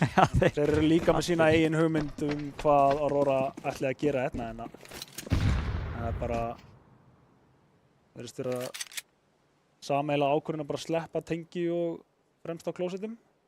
Þeir fara longið. Aurora vilja samt alveg vera að lesa þetta. Þeir eru með Jón með djúpa monsterlínu þannig að Jú, það er rétt. þeir eru satt hætti við, núna er Rósið farið B aftur. Eru þeir að... Ég veit ekki af hverju. Hvað? Já, Bjarni með... Já, og Neitan, gullfalleg og flassið eftir lestur. Búin að gera mikinn skaða hérna. Þeir koma samt inn á, halda áfram, kommitta í það sem þeir voru að stilla upp hérna. Plantið fer niður. En Aurora, þeir eru að stilla sér upp fyrir retake. Ok, þið með að fá sætið, þið fengur plantið en við ætlum að fá retakeið. Eða hvað? BJ gerir gott hérna. Edison enn betur, tekur Jón út líka. Og eitthvað info hefur komið þarna að sé einn leikmaður í viðbót. En 3 í þetta retake mjög erfitt og þetta lítur vel upp til Coolbear. Bjarni inn á side, Triple G sömu leiðis en nær ekki triple killi hér. Hefði þurft Coolbears taka pistolið og 9. rándið í map-pickinu hjá Aurora. Já. Man hefði kannski getað séð ef Aurora vinnur þetta og þeir deila CT-pistolinu sín á milli. Þú veist það sko 8-4 hálfleikur og Aurora tapaði pistol. Kannski var þetta 6-6 ef þeir vinna pistol. Einmitt. En núna, já, þeir töfðu báðum pistol, það... Og sko, svo maður horfir á Aurora núna, þeir fullkommitta. Þú veist, þeir kaupa alveg niður og... Ég vil ekki gera það, sko. Já, og mér finnst alls ekki slæm hugmynd, en það er samt alltaf sem að kemur auka svona... Það þýðir íkonast ef við töpum. Og það er kannski... Þú veist, það er verra að þeir eru að hugsa það strax, sko. En... Þeir virðast vera með einhverja hugmyndum að stilla þessu upp, Ronald og Bjarni hérna saman í konna. Það fleira þetta hægt og rólega, finnur fyrsta. Það ætla að fleira þetta, já, en Bjarni betri með höfuðhöggið og tekur upp byssuna, heldur þessu 4-4, en fleiri trade mega eiginlega ekki gerast. Jón og Blaster setur þetta hérna. Úi, þetta er flott. Stauraði sjálfa sig líka með því. Vel tímasett opninu þarna og Jón ekki með góða tímasetningu heldur enga byssu í hönd þegar VJ kemur í baki á honum á A-side og þeir vita nákvæmlega hvað Triple G er sem því að plantið við niður og þetta er 10. rándið fyrir Coolbears. Já. Og er þetta ekki líklega bara sigling út frá því? Sko, jú. En ef við segjum það, ekki skotnaður. En ef við segjum það, þá gerist eitthvað annað, sko. Ef ég segja að þetta sé sigling og þú segir að þetta verði ekki sigling, hvað gerist þá? En ef við eða við höldum þessu eins og þú sagðir, endum þetta á svona spurningu. Þú veist, endum bara, já, er þetta ekki bara sigling? Jú, er þetta ekki bara sigling? Endum þetta bara spurningamerki en við erum í raunin að meina. Já, þá er þetta ekki staðhæfing og... Nei, einmitt. Já. Og við getum... Já, við erum í rauninni safe, sko. Þessi 5-7 fær aldrei kill. Eða hvað? Eða hvað? Þetta er allavega erfið brekka fyrir Aurora núna, en þeir eru ekki búin að gefa stöðum að halda áfram að sækja í þetta. Ronald með einn, hann þarf að missa mann fyrst til þess að komast að því. Og þetta er Blaster hérna. Já, hann er vel volgur. Og eiginlega bara allir leikmenn hjá Coolbears þegar maður horfir yfir hjá þeim. En nú er ekkert eftir nema þessi blessaða 5-7. Og kill. Já. Ég held ekki að sko Blaster, hann er alveg mjög heitur núna með við það að hann var held ég að spila Monster hjá þeim og Aurora fór eiginlega ekkert B, þannig að hann er bara búinn að vera að horfa á klukkuna tifa niður í hálfleik bara. Í rauninni. Er það eitthvað sem að, já nú segi ég bara þitt lið, er það eitthvað sem að þið eru stundum að forðast, er eitthvað ákveðni leikmenn eða eru þið bara að horfa á að því að það getur í rauninni hver sem er poppað upp en heldur sem er kannski líklegri til þess að vera að eiga pop-up? Já, ég meina það er 100% þú targetar ákveðna leikmenn. Er það ekki? Jú. Þú veist, sérstaklega í þessum stand-in-málum. Þú veist, ef að stand-in er að spila eitthvað possu sem hann er ekki vanur að spila. Jú, Edison komin hérna inn. Þeir eru nú bara sitjandi í smókinu, en það er samt einhvern veginn að virka fyrir Aurora og Þetta sem núna allt í einu, eittir í Monster, en svo að gera nóg, finnur 1 kill við viðbót, reynir á singlið, en nær því ekki, blastir núna 1 eftir, lætur heyra í sér, ekki viljandi, brosir hérna, hann veit alveg. Ég elska þegar þetta gerist. Þetta svo besti heimi, svona tilbúin í klötsið, svo. Það gerist svo oft líka, sko. Það alltaf þarna líka, þú heldur að kunnir þetta. Bara að passa sér svo ógeðslega mikið og svo plonk. Bara hugsa þetta bara, hvað býttu þessi 1000 tímar í KZ, þeir bara horfnir það? En, ég ætla ekki að taka þetta á honum, 50 sekundur til að vinna með. En já, þetta gríðilega sterkt. Þetta gamalt og gott líka, sko. Hann veit það. Hann veit setninga en strax, sko. Já, nei.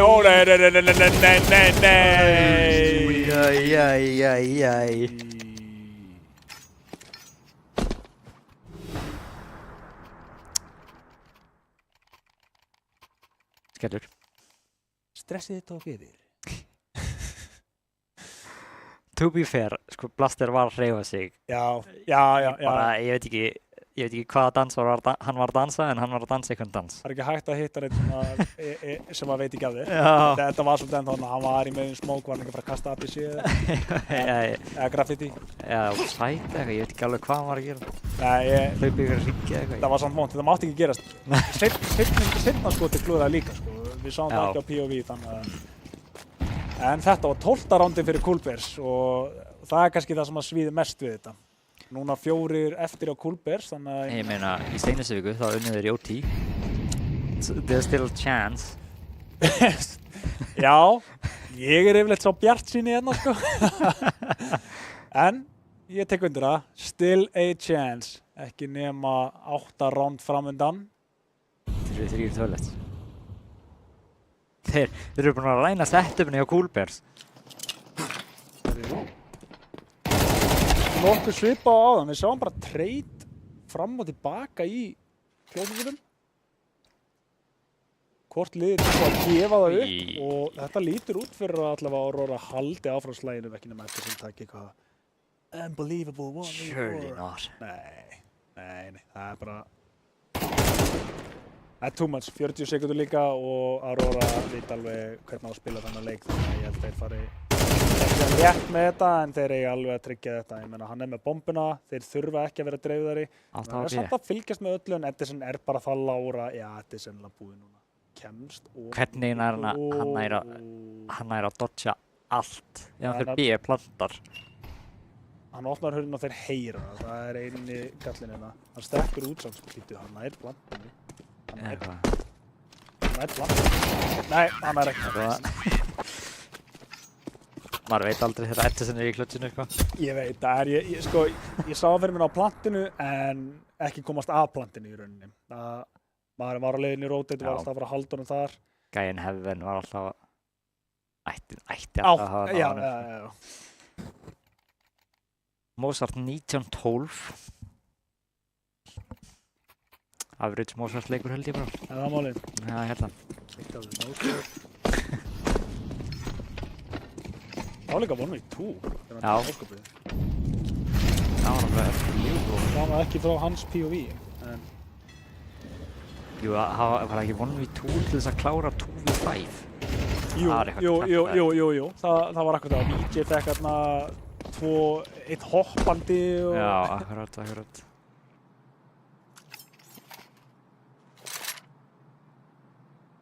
Þetta er ekki búið. Og hérna, hún skila sér Mozart á undan að finna fraggið á B-leikmann þannig að eiginlega gott að þetta fragg skulle koma svona snemma með hérna. Eiginlega hægir á ef að B var ákveðið fyrirfram. Þeir eru að spila hægara en ég bjóst við, sko. Já, og kannski Bjarni líka. Já, kannski.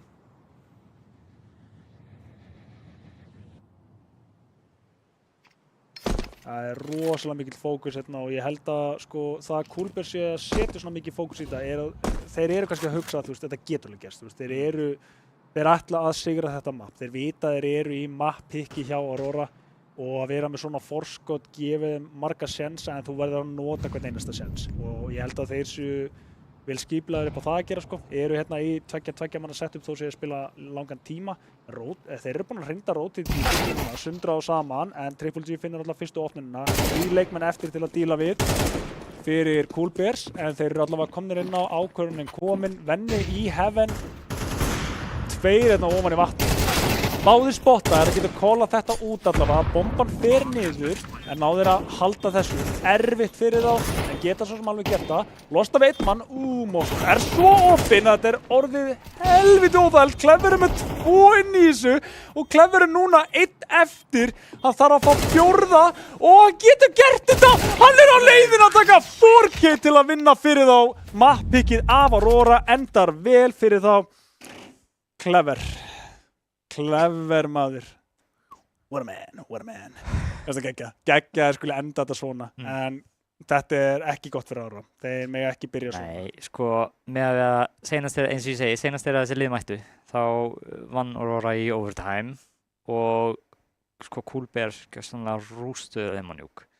Það var bara, Aurora átti ekki séns. Þetta var alveg 13-4 scoreline og það var ekki, það justifæði ekki hversu langt frá þeir voru, sko, þessi 4 round voru alveg svona, þú veist, hefði alveg getað verið minna, sko. Já, það. Þannig að ég held að sem Coolbears að klára þetta map svona, ekkert vesen, fara svo inn í mappi sem þú veist að þú gjörsamlega rústaðir fyrir sko viku.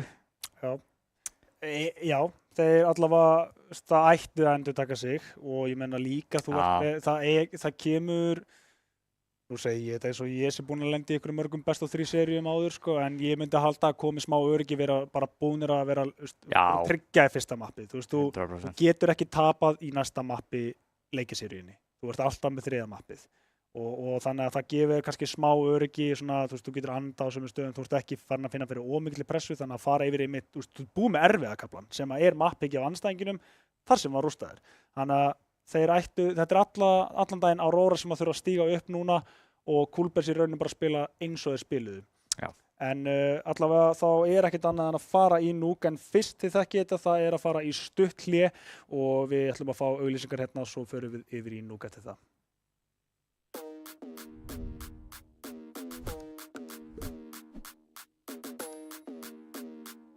Það sem við erum að gera hér í dag er að við ákveðum að taka þátt í Skjálfta, styrkja Rafveiðiþróttasamband Íslands í því að gera þetta frábæra mót og eftir nokkra fundi með Rísi að þá ákveðum við að fara all in í þetta verkefni og sýna hvað getu við hefðum í heimiliskerfinu hjá ljósleiðarann. Þannig að það sem við gerðum hér er að við tengdum hvert einasta borð eins og heimili. Ef við horfum í tölfræðina það hvað er að gerast á netinu, að þá er ekki verið að nota nema innan við hálft til 1% af heildargetunni sem að kerfið býður upp á. Þá erum við að tala alla netumferð sem er í gangi hérna í húsinu. Af því að hegðunin á netinu, hún er líka að breytast. Það snýst nefnilega ekki allt hraðan, það snýst gæðin. Hvernig er netið? Alltaf gott. Klikkar aldrei, sérstaklega hérna. Það er sjúklega gott. Það hefur eiginlega aldrei verið betra. Netið er geggjað. Það er bara spotless. Bara gæti ekki kvartað. Bara aldrei upplifað betra net núna á laginni, ever. Ég er náttúrulega vön netinu hjá og afa og þau voru ekki með ljósleiðara.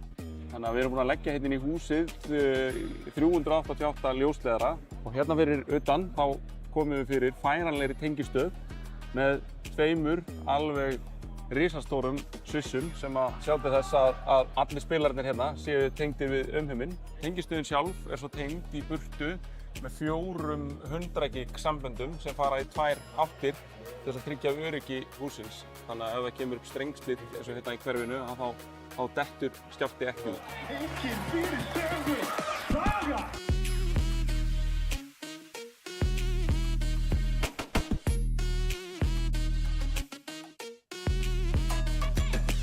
Já, hann er kerið 24.000. Það er getur alveg góð standi, sko. Ættir að draga hann. Strákar, koma að núna, núna. Nei, bílnúmer, já, það er BLT27. Já. Flott, maður! Ég sagði flott, maður. Já.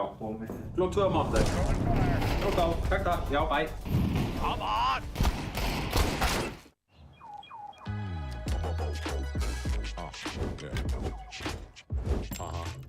It's like a jungle sometimes, so it makes me wonder how I keep from going under.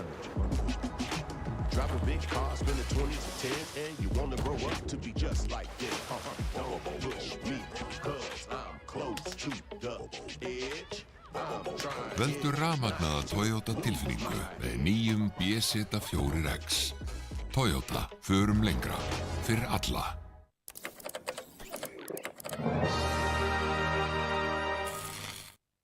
Red Bull veitir vængi.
Komnir aftur og við vorum að koma úr, ég segi alltaf sjóðheitum leik Overpass, en hann var ekki beint heitur hjá Aurora. Þetta var Cool Bears frá A til Ö í mappiki hjá Aurora, þar sem að við byggumst við meira frá Aurora. Já, hægur og rólegur leikur og vanlega hefur það spilað alveg vel inn í hendurna á Aurora, en Cool Bears bara, ég veit ekki hvort það er að counterað svona meðvitenda eða hvað sko, en þeir bara gáðum ekki neitt. Nei. Og punishuðu bara það að Aurora voru að nota klukkuna. VJ var að eiga svona breaking momentan á klósitinu. Hann var að fá þessi multikill og það var svona, fannst mér vera byrjunin það sem að stöðva alltaf tempóið hjá þeim. Ég veit ekkert endilega hvort að þeir hefðu verið meira committaðir, hefði VJ ekki verið að fá þessi multikill, en ég get alveg trú að það hafi gefið þeim smá högg, skilur, bara hægt á sér út af því. En þeir vantilega hafa resettað áður en að þeir fóru yfir í Nuke, en Nuke er mapp sem að Cool Bears ættu að vera núna bara þægilegir og sáttir með að vera að lenda í. Aurora segir ekki að neitt íslenskt lið kunni ekki Nuke. Þú veist að kunna allir að spila Nuke. Approachið þeirra ætti að vera bara nokkuð global, þú veist bara Bjarni verandi in-game leader sem hann er bara að fara að reyna að finna býsti við sprungur sem að henta þeim mest og ef að þetta virkar ekki þá fara þær úti og ef að úti virkar ekki þá fara þær hérna eða þú veist, og við sáum líka Coolbers, þeir voru ekkit mikið að íta á Aurora þegar þeir voru T-side.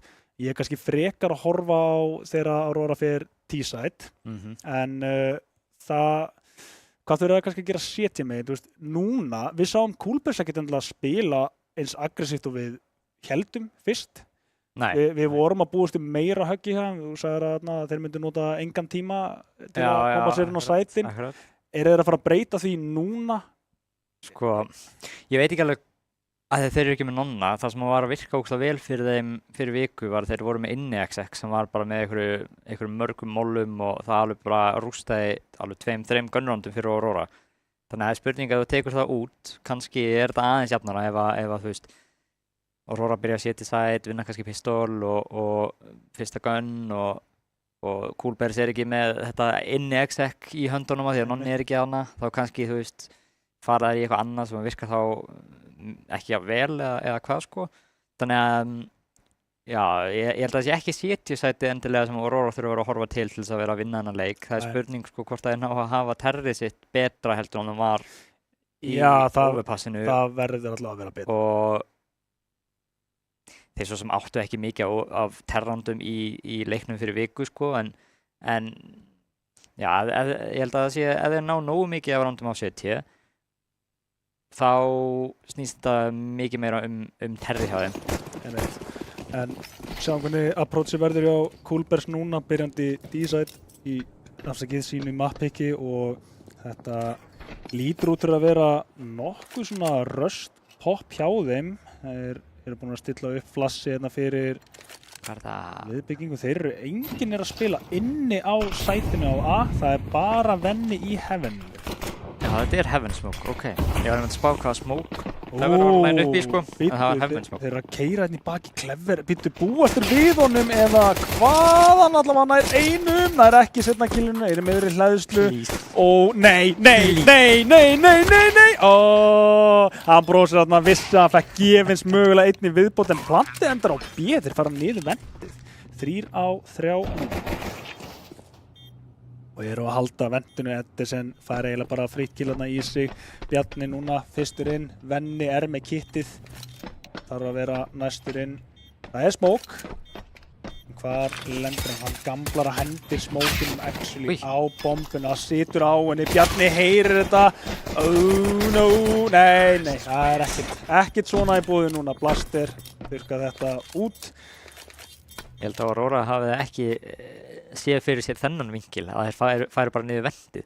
Nei, það kom meira sem mér svolítið óvart. Þegar Venni var einn í Heaven og það var smókað hann út meira sér sko. Þannig að þeir voru með sætið. Það hefur komið alveg í blá lokin þessi ákvörðun en allavega taka þeir opnununa hérna pisturandið.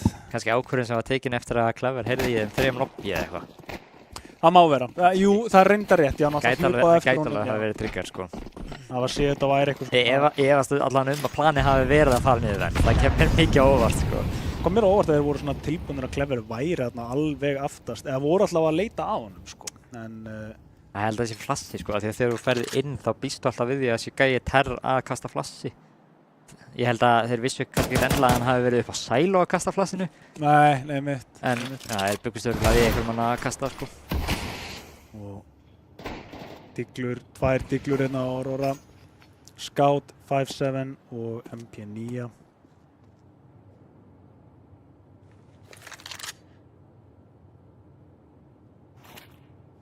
Þeir eru að spila svo ógeðslega hægt með að við svona að sjá þá sko.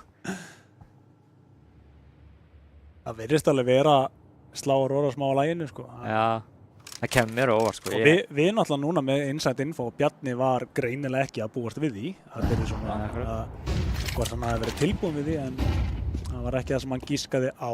Mótvært að eiginlega bara eftir þessu píki, Edison sömulegis, taka hann niður, Triple G og færa sér niður. Clever enn að halda lobbin og gera það vel á hann, gera það vel núna. Ronald fær hérna inn á 5-7 kill, tekur upp Galil. Heldur vendinu, býður upp á rotatið. Nei! Ok. Sem betur fer þá drepur hún þegar hún heitir í haus. Og gæti meira þess að gert argument að það hafi verið betri valkostur heldur en skátinn. Jú, já. Oj. Róndi ennþá opið fyrir Aurora. Ronald hérna niðri nú þegar. Hvort að hann vilji fá mennina með sér eða ekki. Jón fremstur með digluna. Hún volg. En Hólmaster inn, Edison og Blaster nei, bara tilbúin að stökka þetta út og treyta þetta. Það engin leið inn fyrir Ronald núna. 1 HP og 1 annað round fyrir Coolbears. Já, lifir hérna þá deyr Edison. Hei! Það er rétt. Þetta er ekki kallað sigur með aðstæður. Það er bara 1 HP og þú tekur báða niður áður en að bomban springur. Næ, ég held að þeir hafi ekki keypt alla leið niður heldur sko. Já, ok, þeir keyptu niður. Það var ekki fallegu peningur hérna að hefa þeim. Jú, þetta þeir voru með skáta eða eitthvað, hvernig læt ég? Skát, Diglu, MP9, 57, Diglu. Jón í FH-peysu? Já, misti ég að því. Það er bakum eins og sjá eitthvað frekar.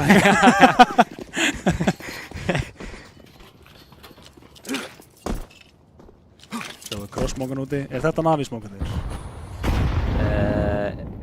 Hann skaut allavega að kastaði einum á ljósaperunni, sko. Ég ætla að segja já, en það er alltaf, sko, þessi smókar eru kallaðir mismunandi af mismunandi liðum, sko. Já, smókarnir sem eru nær, meina ég. Hérna. Já, einir Navi-smókar eru ekki sömu Navi-smókar og hjá öðrum liðum, sko. Getur fólk ekki bara ákveðið sig? Hvort er triple box, hvort er firebox? Ég hata, sko, ég var alltaf að segja það við Bjarna, ég hata þegar við nefnum eitthvað eftir einhverju liðanafni, sko. Þegar maður veit ekki neitt, sko. Nei. Það hefur við tökum Fúria. Bara, já, ok, geggja, hvað er það? Þetta hljómar eins og eitthvað svona sem að kemur beint úr svona erlendu... Já, þú veist, vanlega þetta bara, þú skerð, skilur við, þú veist, horfa hann leik og Fúria gerir þetta. Já. Þá bara tengjur þetta við þá. Já, það meikar alveg sens fyrir þig sem gæjan sem horfir á það, sko. En fyrir mig, gæjan sem sá þá ekki gera þetta, ég tengi ekkert við það, sko. Nei. Sérstaklega þegar ég sá, þú veist, Astralis gera þetta, ég held Astralis, sko. Já, nei, já, það er rétt. Astralis eru sennilega langtrykkir sem að gera þetta svona. Og Jón núna einnina og sennilega ekki að fara að gera neitt. Hann er ennþá bara hangað hérna, sækir kannski 1, 2. Erfitt angul. Mjög erfitt. Með digluna líka. Með tengi, en ekki nóg. Þetta var ekki haus, þetta hefur verið í öxl. Var Edison ekki full HP eða? Nei, eða hvað? Nei, hann var ekki full HP. Ja, það var 56 held ég, þannig að þetta hefur verið bara body shot.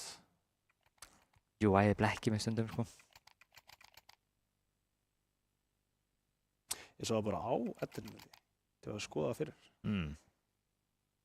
Það er nefnilega, það er einhver lína sem er bara statik og ég held alltaf að það sé HP-lína, sko. Er það... Þetta er lífið, hérna. Já, ég veit samt ekki hvort hún hreyfist, sko. Og svo er... Hún hreyfist 100%, gæti verið... Já, ég er að hugsa, sko, ég held að það sé þessi lína hennar í miðjunni sem að hreyfist ekki. Það má vel vera. Það er þá örugglega ekki plan að alltaf improvement, sko. Þeir vita núna. Núna höfum við fá rotate. Núna þarf við eitthvað að fara niður. Eða ekki.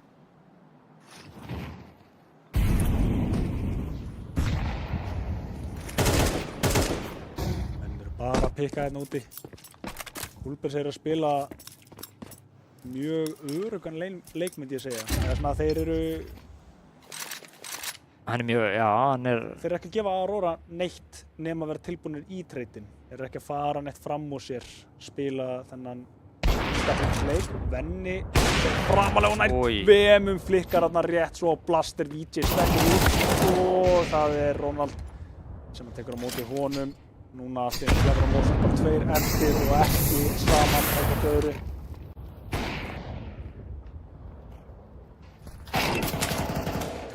Dingar hann að, já, Venni dáinn, eða ekki? Ei, hann lifir mig einn! Já, það er akkurat, það er þessi hérna sem að hreyfist. Já, það er rétt. Venni bara, já, hann ætla bara að halda vappanum. Hann reynir sér allra best að lifa allavega held ég. Og það er með molla, sko, hann hefði getið tjökkað hann bara líka til að tryggja þetta.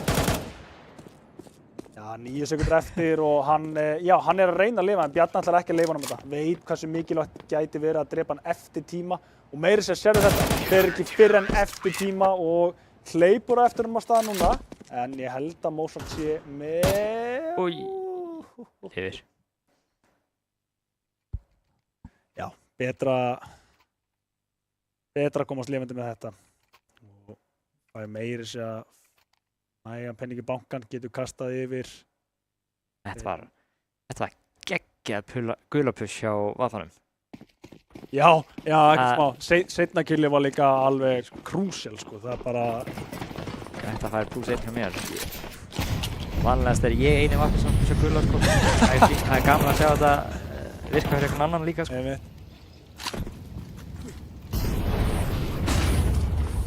Það er að herma eftir toppinn, sko. Ná að gera þetta, sko.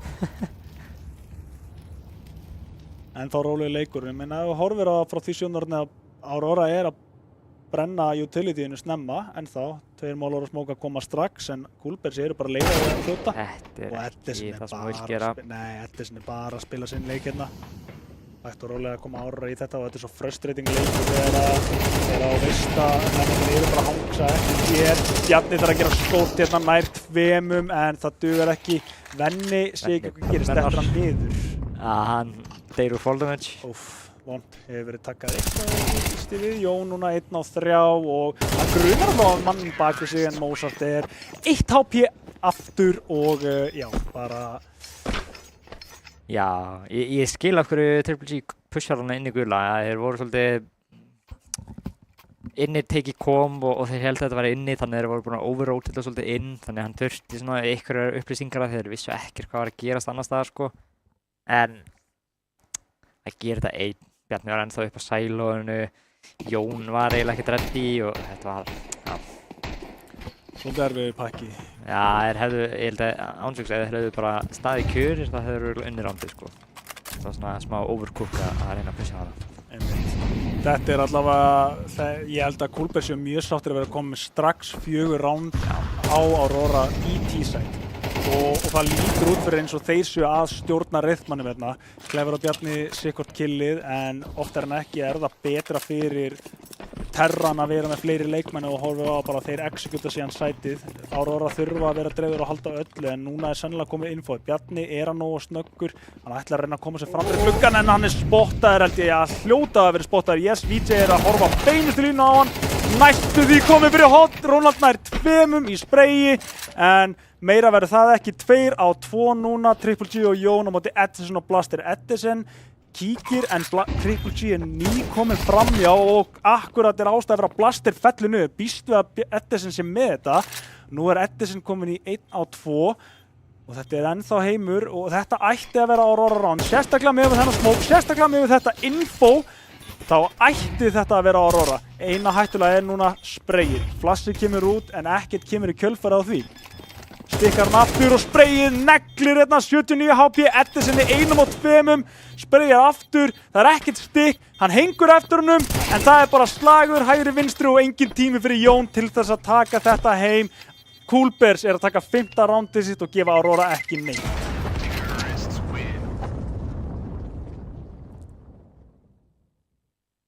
Þið heima Árni stendur hérna eins og hann sé jarðaför sko. Er það vont að horfa á Aurora núna? Já, þetta er svolítið þetta er geggja að spila í Edison og hvernig hann hittir hana bara rakleiðis í gegnum smókin en þú veist, þú byrjar ekki að deffa hana fyrir þú ert komið með coverið þannig að coverið getið spammað á móti. Já. Þú veist, þetta var svona, já Þetta var svolítið bara svona að fara að deffa bombu, bara að deffa bombu, sko. Já, bara til að setja strax pressu eitthvað. Já. Já, meira segja að hann stikkaði fyrst, sko, þannig að þetta var... Nei, hann feikaði.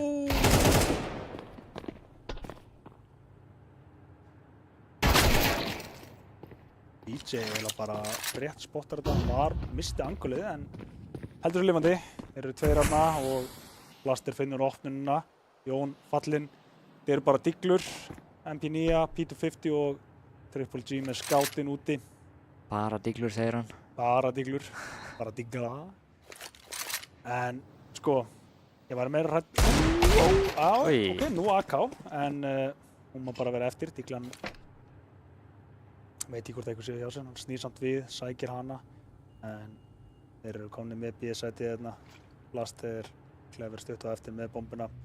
Þannig að þetta já, þeir eru að stilla sig bara í mjög örugt, vera skrefi á undan Aurora, vita kannski leikmenni sem löngu komnir inn á. Þannig að bomban ætti að fá að fara í friði niður. Ekkert sem á að koma með óvart hérna á Coolbears núna. Það er alltaf að láta reyna á þetta, Aurora, þeir eru komnir hérna. 3 núna hjá Double Doors og 1 Triple G scoutinn fyrir hinum meginn yfir. Þeir eru líka með Edison í bak og vekt. Þeir finna einu opnum, það er Bjarni. Blaster er að treyta þetta út og Bjarni býttu, ok, allt í einu snýst það við. Aftur er Edison 1 á 2. Aftur á nákvæmlega sama staði. Þetta skiptistrauga er inn og þá er Edison tilbúinn, kemur annar flash, þykist píka, það virkar að venna og venni. Bellulega er Edison sem að sækir 2 klöts alveg eins í röð. Og þetta var 7. rándi fyrir Coolbears, heldur meira segja lífinu líka. Aurora er ekki að eiga góðan leik núna. Þeir þurfa að finna svar núna. Þetta er kauprand hjá þeim og þeir mega bara ekki missa eða gefa Coolbears meira forskot á sig. Skal þannig segja að þetta clutch var fair enough? Þetta var meira fair. Ólíklegt að Aurora myndi vinna. Nei. Þetta er svona name of the game þannig var skaði, sko. En gegn clutch aftur samanstæði, það er inn í rush. Það er kannski meira það sem var svona heillandi. Það var nákvæmlega sama, en þeir eru keyrt inn Bjarni og hann er farin að stíga upp núna. Þeir farin að líta aðeins betur út hjá Aurora. Þeir áttu svo sem alveg góða byrjun, en Bjarni er farin að stíga upp, er efstur núna fyrir Aurora. Það er 10 kill komin á hann, Ronald með honum. Clever núna 1 eftir. Þetta er sennilega seinna rándi sem Aurora safna saman hérna. Gott að freyna þessu spurningu. Nú, spurningu. Já, einmitt. Clever, hann er búinn að tapa þessu. Þetta var, það er spurning hvort að Coolbears séu byrjað að leiðast því að það gerist í overpass líka þar sem þeir eru bara búin að vera að vinna alveg nokkuð samfærandi og breyta svo til. Ég veit ekki hvað kom til þess að þeir ákveða innirössu hérna, kannski voru þeir búið þessu breytingu frá Aurora eða eitthvað, ég veit það ekki. En, já. Það er nefnilega búið að virka fyrir það að spila þennan hæga leik. Mjög vel, sko. Já, þeir líta bara snirtilega út, sko. Og það er kannski það sem að komið mest á óvart þegar við vorum ekki endilega búið. Þeir eru spar. Þeir riskuðu money-rondi á innirössu. Þetta er endar, já, þeir eru að... Ég tek allt tilbaka sem ég sagði, núna skil ég ekkert hvað þeir voru að gera. Nei, þeir eru að gefa, þetta er hættulegt. Þú vilt ekki, sko, Aurora eru með banka fyrir, núna ertu að brenna smá á þínum banka til eiga svona sjens á að vinna randið. Ég meina, Props á gerir eitthvað úr þessu, en þetta eru bara diglur. Þeir hljóta að hafa ekki vita hvað peningurinn þeirra var þegar þeir kölluðu þetta inniröss, sko. Já, ætli það ekki, þetta... Hlýtur að vera. Jón er döður. Hann er allavega á ekki að vera lifandi, sko. Hann var fór löngulegina niður. Það er einhver skaða hérna og þetta var... Þetta var svolítið vandræðilegt. Þetta var mjög vandræðilegt. Þannig er einhver skaða, eitthvað smá á blaster, en þetta getur verið endalókin fyrir Aurora hérna á B-sætinu. Við konum með plantið, engin til að stöðva það. Ég finnst meira sér Aurora ekki einu sinni verið að stöðu til að reyna þetta þó að við séum að tala um diglur hjá Coolbears. Nei, bara kemur sparkallið. Maður sér það bara að hann hætti við. Þeir eru ömulega leið til að tapa ránd ef að Coolbears er að vinna þetta ránd en þá allir lifandi líka. Þetta er vond. Ég tek allt baka sem ég sagði innrösti. Þetta var greinilega 4D chess. 4D chess, BJ með digluna þarna líka. Það er þess að rústa mentalinu. Greinilega. Bara, heyrðu, við ætlum að vera spar og vinna svo spar. No! Oh my god. No. Hann var ekki með byssu uppi, sko. Byssu í diglu, hann var ekki með digluna uppi, menna ég. Jæja. Já. Það var skellur.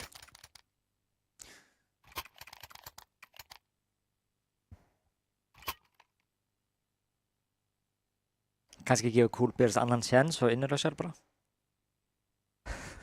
Nei, ég segi. Það verðist vera bara betra fyrir þá, sko, heldur en Aurora. Jæks. Það er vappi á leikvöllinu núna. Eru þeir að gera eitthvað römm? Já, reyna þetta. Býtu, og hann var bara að labba í línuna. Labbar í línuna á Mozart og var tilbúin við þessu Triple G, fær einn en nú er hann fastur, enginn til aðstoða, hann nær allavega einum áður en hann fellur og svo býr maður með línu en hann klikkar skotinu. Hann var að horfa mér myndvarp eða eitthvað. Ronald og Jón núna 2 eftir og 3 á móti þeim. Þetta er alltaf verra fyrir Citymannin. Sérstaklega ef að Coolbers er að spila eins og þeir eru að spila saman þéttir. Horfur að þessu fónum. Ég held að vísa saman. Allavega ekki núna. Býtu, Mozart heyrir þetta. En Nietzsche var samt ekki tilbúinn, fekk kálið of seint, bomban fyrir utan þarna. Og núna einn eftir, það er Ronald. Hann hengur í kringum vendi en þetta er svolítið gamble hjá honum og Clever og Mozart vita svolítið að hann þarf að gambla. Þannig að þeir taka sér bara shiftwalkið á B-ið en hann er að fara í bakjaðum á góðum tíma og ef að þeir eru of lengi að taka sér tíma í að klera allt einna þá gæti hann á þeim. Þetta er svona moment þar sem þú sér mögulega trigger-disciplínu en þeir ætti að fara að halda vendinu núna. Þetta styttist í þetta, spottar einn haus, spottar seinni hausinn og hann reynir að koma sér.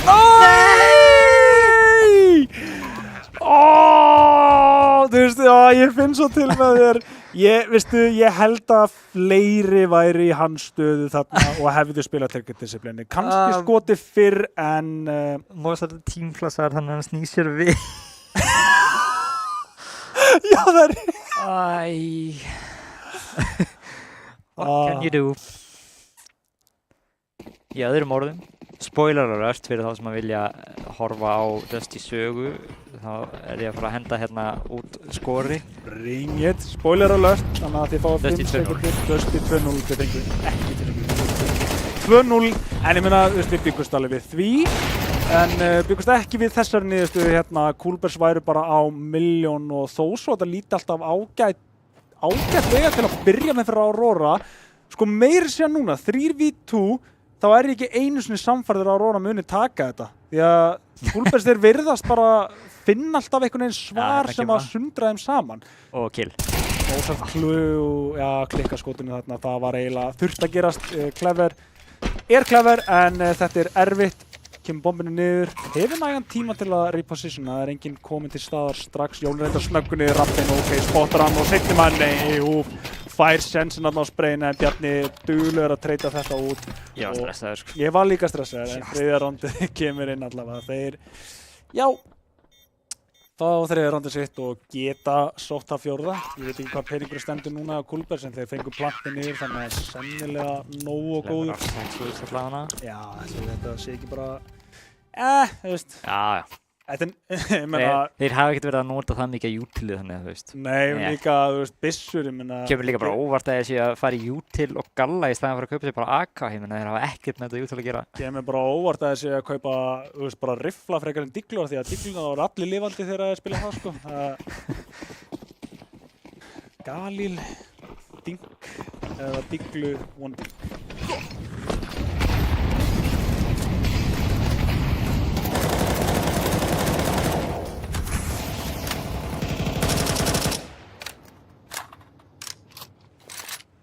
Mikið aggression hérna í byrjun, bæðilegði bara spamma. Clever er reddið með Mollón og gula held ég, þannig að ég held að þeir séu bara að fara snögglega inn hérna. Heldur baki, Aurora var að gera þetta mikið, að reyna að spila úti og koma í bakið þeim, en ekki að gerast mjög. Það spila framalega hérna, nær VJ rétt, svo Blastir að halda línunni, að nær tengingunni eftir sem ekki komin samt út og komin með 3 kill. Til að opna sætið og sennilega klára rándið Triple G í vippanum og svo erum einn í Heaven, Jón kominn þar en smókaður út beggja megin og þeir ná að stilla sér upp hjá Coolbers 3v2. Clever með Heaven smók frá Silo og frá ofan á terraþaki. Það er litla. Höfðu spottað, annar leikmaður spottaður, hvað er þess að þriðji? Spottaður, allir spottaður og Triple G á að vita hvað allir eru en endar á því að vera einn maður lifandi og það er Clever. 9 round fyrir Coolbers og þetta er erfitt núna fyrir Aurora að fara yfir í T-side en þetta er mappi sem þeir pikkuðu þannig að segja hafi ekkert á T-side væri rámt en hvort það sé nóg á móti Coolbears, það önnur saga.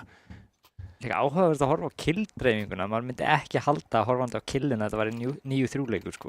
Nei, Bjarni Ronald 13-12, Edison 14, Edison eini hjá Coolbears yfir 10 og hann með 14 kill. Það alveg kannski bara svona supportliði sem ekki alveg að stiga nóg. Ég meina Jón, Venni og Triple G allir að gera eitthvað en Þessi, já, þeir ekki bara búin að, nei, ég veit ekki, búin að Sko, drepa alla og tapa svo út bombu. Bjarni á ekki að vera stjarnan, til dæmis. Þannig að það segja Triple G og Venni sé að spila par við sig, það ekki rétt. Þeir eiga að vera mikið hærri þarna. Jón myndi ég segja alveg bara búin að vera fín konsistent, en duga þetta eða fara að spýta í lófana. Jón allavega komin inn á, treytaðir, en þetta mikilvægt pistol alveg eins og í overpass áðan, en þetta mikilvægara skot. Mozart einhvern veginn hitti þessu, singlar hérna, reynir að fá cheeky kills og halda pressuna meðan þeir komið sér bak, en Triple G að halda því. Clever, nær hann að vinna þennan slag, yes sir, klára rétt svo kúlurnar hjá Triple G og... Vittu? Hvað læka? Hvað var þetta? Var þetta decoy?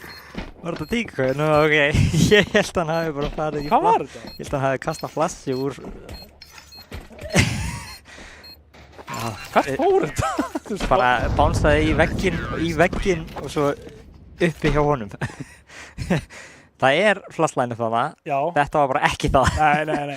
Bara ef við séum til stiganum, ég held kannski það væri meira svona að láta heyra í skoppinu á flassinu og kannski píka, þú veist, reyna að fá mennar til að dodsa það, sko. Já, make a sense að þetta var decoy, sko. En ég veit ekki af hverju að læna því upp þá. Nærði ég bara í veggi, sko. Það var ekkert eitthvað... Einmitt, það ekki að vera að læna upp einmitt. Ná í hérna reglustíkun og eitthvað, sko. Geometry, sko. Geometry. Lítur út fyrir að vera keyrsla inn á að þetta tempobreyting og Edison stöðvar þetta, kemst ekki niður vendi. Triple G hann var ekki með bombuna, þeir eru með hana á Jón og eru farnir hérna 4 í rampinn. Nei, hætti við. Já, ég meina þýðir þetta ekki svolítið að það hafi verið leiðin hjá þeim? Það vent aftur, nei það inn. Já. Þetta bara hreinsun hérna hjá Coolbears, þetta lítur ekki vel út hjá Aurora. Það mikið sem vantar hérna, Bjarni er einu killi en það bara fljótt þreytan út og hann hristir bara hausinn. Þetta er erfitt að gera eitthvað og þetta ekki það sem á að þurfa að gera. Rándin eru bara ekki að fara þangað sem að hann sér þau fyrir sér. Nei, það er líka erfitt að pinpointa hvað að fara úrskeiðis því að ég meina í mikið af þessu rándum þá eru þeir bara að vera multikillæðir og þetta bara þú átt ekki að vera multikillæðir þarna. Nei. Það er ógeðslega erfitt að segja eitthvað annað en það sko, eða þú veist. Vantar, eru menn bara ekki með byssurnar uppi, þú veist hvað, það getur ekki verið að menn sé ekki að hitta sko, því að, já. Þetta sé bara svona kannski autopilot smá, eða þú veist. Já. Kannski menn séu bara orðin, kannski bara pyrraðir í kampinu, vel verið, og þetta eiginlega held ég bara síðast naglinn í kistuna, sko, að hann sé að sækja sér þarna 4K, Triple G ætlar meira að gefa hann sensinn og ok, smá respekt þarna, hann gaf hann fætinn en gaf hann ekki. Þetta eini sigurinn sem að skiptir máli í kvöld. Það var að Triple G deniði ace hjá Edison. Það er eini sigurinn sem skipt máli í kvöld. Það er málið.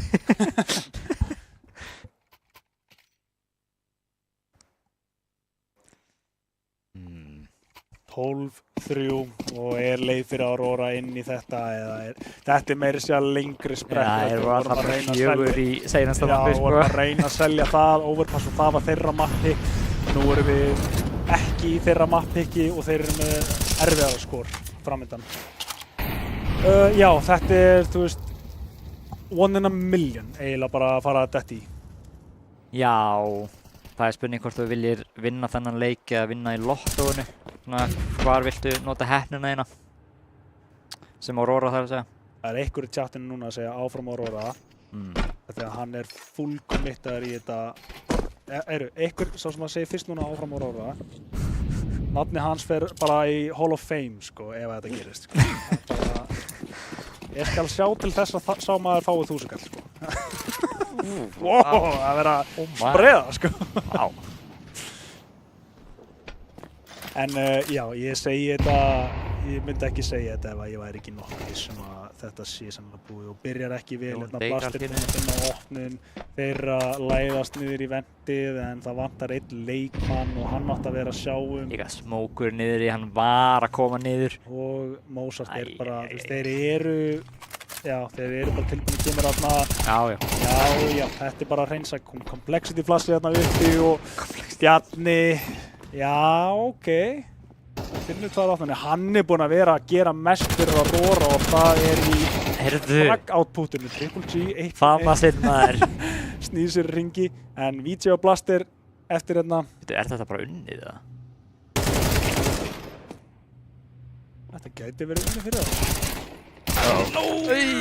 Bjarni, Forkei. Það þurfti lítið fyrir rán. Já.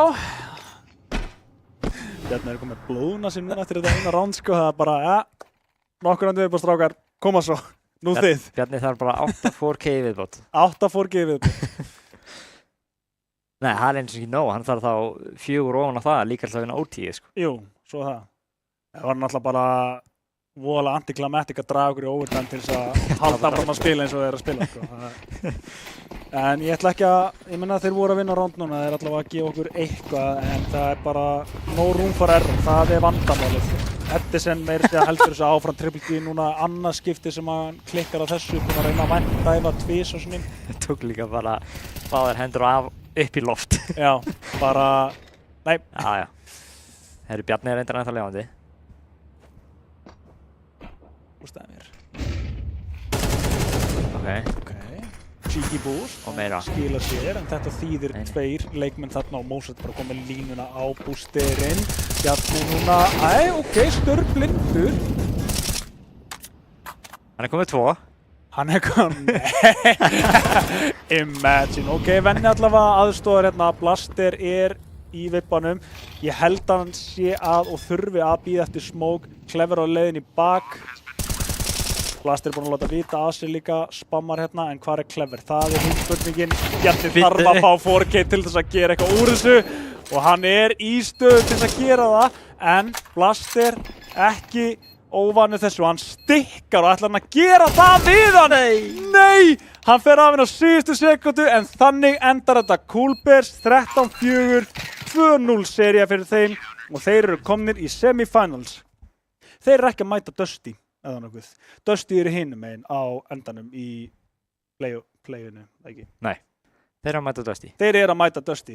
Þannig að við vitum það núna að Coolbears mæta Dusty. Maður snöggur maður. Blikkar okkur hérna, sko. Það var sko fljótasti gæinn, sko. Já, Dusty vann 2-0. Ég veit að við erum svolítið farnir snemmen í þetta segment, en mér langar ennþá aðeins að tala Coolbears Aurora og bara, þú veist, hvað myndir segja Aurora, þú veist, þeir voru ekki að skila nógu miklu þarna, það fór ekki að milli mála að það vantaði hellings firepower hjá þeim, til nummer 1, en líka bara fannst mér eins og commitmenti var ekki nógu öflugt hjá þeim, af því að þegar ég horfði á Coolbears, það var ekkert svakalegt sem þeir voru að gera sem að var að slá Aurora af. Svona, þegar maður reynir að hugsa tilbaka, það var eiginlega ekkert sérstakt sem þeir voru að gera og kannski var það vandamálið, eða þú veist, ég meina, ef maður hugsa tilbaka á Overpass, þeir voru mikið að eyða tíma bara í kringum Fountain, sitjandi að bíða, eftir hverju ég veit það ekki, af því að Coolbears voru mikið að gefa svæði og svo bara voru þeir komnir á takmarkaðan tíma, þannig að þeir gátu ekki verið, gátu ekki klíra angles vel og þeir þyrftu, þannig að þeir lentu mikið í því að labba bara í, þú veist, crossfire og setup og eitthvað sem þeir náðu ekki að leysa út úr. Svo á njúkinu, ég menna, það var eiginlega bara ekkert í gangi, þú veist. Við sögum líka árunum fórum yfir í núkleikin að það þyrfti að koma eitthvað meira í gangi á þeim og það var bara ekki til staðar. Þeir héldu bara áfram að spila eins og þeir spiluðu Overpass, bara svolítið svona þurir og bara ekkert að gerast einhvern veginn. Það er svona, allan þegar þeir voru að góa, þú veist, þeir voru aldrei að fara á móti gauðinu sem voru stauraðir eða sem að stóði í molla eða neitt. Þeir voru eiginlega bara alltaf að taka, þú veist, heads up fight, bara dry fight með litlu takmarkuðu utili og þú veist, þeir voru bara ekki að horfa á rétta staði og þú veist, þetta var eitthvað svona smá vonki eitthvað bara. Náðu aldrei að grípa neina Kúlbers leikmenn Nei, akkurat. og svona stönna. Þeir þurftu alltaf að berjast ógeðslega mikið fyrir killum, sko. Og þegar að leita út fyrir að vera svona eins og þeir gátu gert eitthvað, þá voru Kúlbers, þeir voru, mér finnst þeir vera flottast þegar að koma að treytunum. Já. Alltaf tilbúinir að treyta, voru alltaf með leikmenn, sko, ef þeir voru með leikmenn nálægt manninu sem að var að lenda í slag, að þú gast bettað á það að leikmaður nálægt kom og mun treyta þig. Já, þú veist, fremsti gaurinn nær multikilli og seinni gæinn treytar hann. Það allt í einu bara 3 fyrir 1, sko. Þetta var bara bræðralag hjá þeim, sko. Já. Það má enginn gera grín að bróðum mínu nema ég, sko. Eða sko, svolítið gróft að segja það, en já, þetta svona, mér fannst þið vera bara mjög synkronisar hjá Kúlbers og það var það sem að vantaði meira hjá Aurora. En endurtek hérna, þá eru Kúlbers komnir núna í semis og mæta, þá verður það Dusty hér á fimmtudaginn og fimmtudaginn næstu viku, eða ekki? Jú. Já, áhugavert, þetta svissar svona. Já, þetta er... Já, þriðjudags leikinir verða á fimmtudaginn næstu viku. Já. Skil. Og við munum taka annarkort Vegavata eða Þór íslenska anime samfélagi núna næsta fimmtudag. En við ætlum að bæta inn í það að háringurinn, það er umræðefni, háringurinn er að fara í gang. Ég var ekki búinn að sjá grafis yfir með hérna fyrir framan okkur, yes sir, en þetta eru leikir sem að verða spilaðir, það er þá 7. til 9. ágúst hérna. Það er nú flesti sem að þekkja háringinn. Háringurinn er búinn að vera mjög svona stabílt LAN sem að hefur verið haldið á hverju ári. Ég fór þarna fyrst 2019 og það var, ég hafði aldrei farið áður. Ég fór ekki til að spila, ég fór til að lýsa þá, einhverjum var eiginlega svona varalýsandi á einu leik. Já. En ég man til að labba þarna inn bara, wow, þú veist, þetta er cool. Og líka svona öðruvísi setting, mér svo skemmtilegt að, ég man ekki hvað kallar þarna eyjuna á efri hæðinni. Já, hringinn. Já, pallurinn eða það var eitthvað nafn yfir þetta. Ég er í HÍ, sko, þannig að ég veit ekki hvað þessi staðir heita í HR, sko. Það er að HÍ-land. En manst þú eftir fyrsta háringinu sem þú fórst á það? Nei. Já, ég er með alveg hrikalegt minni, ég man eiginlega ekkert, sko. Þú hefur farið þarna oft áður. Já, ég hef unnið háringinn og ég hef keppt bæði í bottsætisliðum og toppsætisliðum og allt, sko, þannig að það var reyndar eitt skipt þarna sem að ég keppti, þá fór ég held ég með Lex-maskínin og Guffi 97 og ég segja bara eitthvað nödd sem að enginn... Er þetta ekki Somnio-hópurinn? Jú, þetta var rauninni Somnio-hópurinn og hérna... En ég á sama það var svolítið svona last minute einhvern veginn bara... Já, stundum er það bara þannig að háringinu, sko. En það var líka... Ég komið úr sumafrí og svona. Já, en ég líka, sko, ég man að ég fór þarna og ég bara svona, ég er að fara að lana út sumari, skilu, það var svona fyrsta hugsunum mín sem var bara, af hverju er ekki alltaf? Þetta er gegn. Já. En þú veist, þetta var fyrsta skipti sem að ég upplifi LAN sem er ekki bara eitthvað með viniðinum heima hjá einhverjum í skúrnum eða eitthvað svoleiðis. Það var fyrsta svona alvöru LAN sem ég fór á. Og ég bara, ok, þetta er geggja og ef þið hafið ekki farið á svona LAN-ár þá mæli ég eindregið með því. Þetta er bara gaman, það er skemmtilegt að sjá andlitið á öllum hinnu leikmönnum, setja andlitið mitt við nöfnin sem að kannski flesti þekkja. En svo er þetta líka bara stemning og svo er náttúrulega alltaf mót utan þetta. Þannig að endilega skráið ykkur í þetta ef þið hafið áhuga á að spila á LAN-móti. Þetta er snilld og væntanlega eru verðlaun undir líka, þannig að það er líka bara fleiri leikir heldur en CS. Ég man bara eftir að sko, það er alveg geggjur stemming alltaf í fighting-leikjunum. Já. Með, þú veist, stórskjá og alveg fagnaðalæti og alveg, sko. Er það svona konsól þá, eða er þetta ennþá í PC, eða, veistu það? Nei, þetta er ekki PC, sko. Þetta er, ég veit ekki alveg, ég ætla ekki að staðhæfa, ég veit bara að þetta er ekki PC, sko. Þetta er eitthvað, hvort þetta sé eitthvað Nintendo leikjavélin eða eitthvað, ég er ekki alveg... Eitthvað Linus... Já, ég er full PC, sko, ég veit ekkert munin á þessum PC Master leikjavélum, sko. Það er PC Master Race, sko. Það er bara hannig, við vissum það lengur en það var þannig, sko. En eins og segi, þú veist bara, þetta er gaman fyrir hvort sem á sitt PC áhuga maður eða svo veit ég að verða með PlayStation-tölvurna og eitthvað svona meira, þú veist, og til að keppa í einhverjum öðrum leikjum. Það er líka svo ógeðslega gaman að standa bak við liðin. Þú veist, þetta er bara, maður er bak í bak þarna, sko. Þannig að þú bara klárar þinn leik, stendur upp og fer bara bak við eitthvað annar lið og er bara að hlusta á þá, þú veist, Einmitt, heyri spila, hvernig þeir tala og þetta eiginlega sko að nálast sem við höfum með því að vera að fá kamerurnar, þetta gefur með þessa tilfinningu. Þú veist, nú þegar maður sér leikmenna, þetta allt annað experience og ég mæli, ég get ekki mælt nógu með að fara á Hárenginn og bara þó að sé ekki til að keppa, bara til að hafa gaman. Þetta bara skemmtilegt að hitta þetta fólk og ég hugsa að ég skelli mér í ágúst líka, ég ætti að vera frí þarna, þannig að ég held ég sjá ykkur þar, þannig að sé ykkur þar. En meira held ég að sé ekkert rosalega mikið fyrir okkur nema náttúrulega kannski bara það að við erum að lýsa núna aftur á 5. daginn, það verður þá fór ég yfir í liðin sem að voru efstu, getum kannski bara fengið aftur brakkitið, Vata Þór IAS. Var búið að ákveða hvor Nei, held ekki. Ég held ekki heldur, þannig að ég meina kannski getið þið chipað en hvort þið væri meira til í að sjá, en Vega Vata Þór og íslenska anime samfélagi verður spilað næsta 5. dag og það verður þá hinn hliðin á brakkitinu, en Dusty og Coolbears sunnamegin í brakkitinu sem verður 5. þar og eftir, það verður þá Tommy og Óli sem að taka við af ykkur með semifinals þar og svo grand finalin. En bara ég held að það sé ekkert mikið meira frá okkur en að þakka kærlega fyrir okkur í kvöld og takk kærlega og til hamingju líka með sigurinn hjá ykkur Coolbears og við sjáum ykkur í semifinals, en frá okkur verður það ekki meira en takk kærlega og njótið.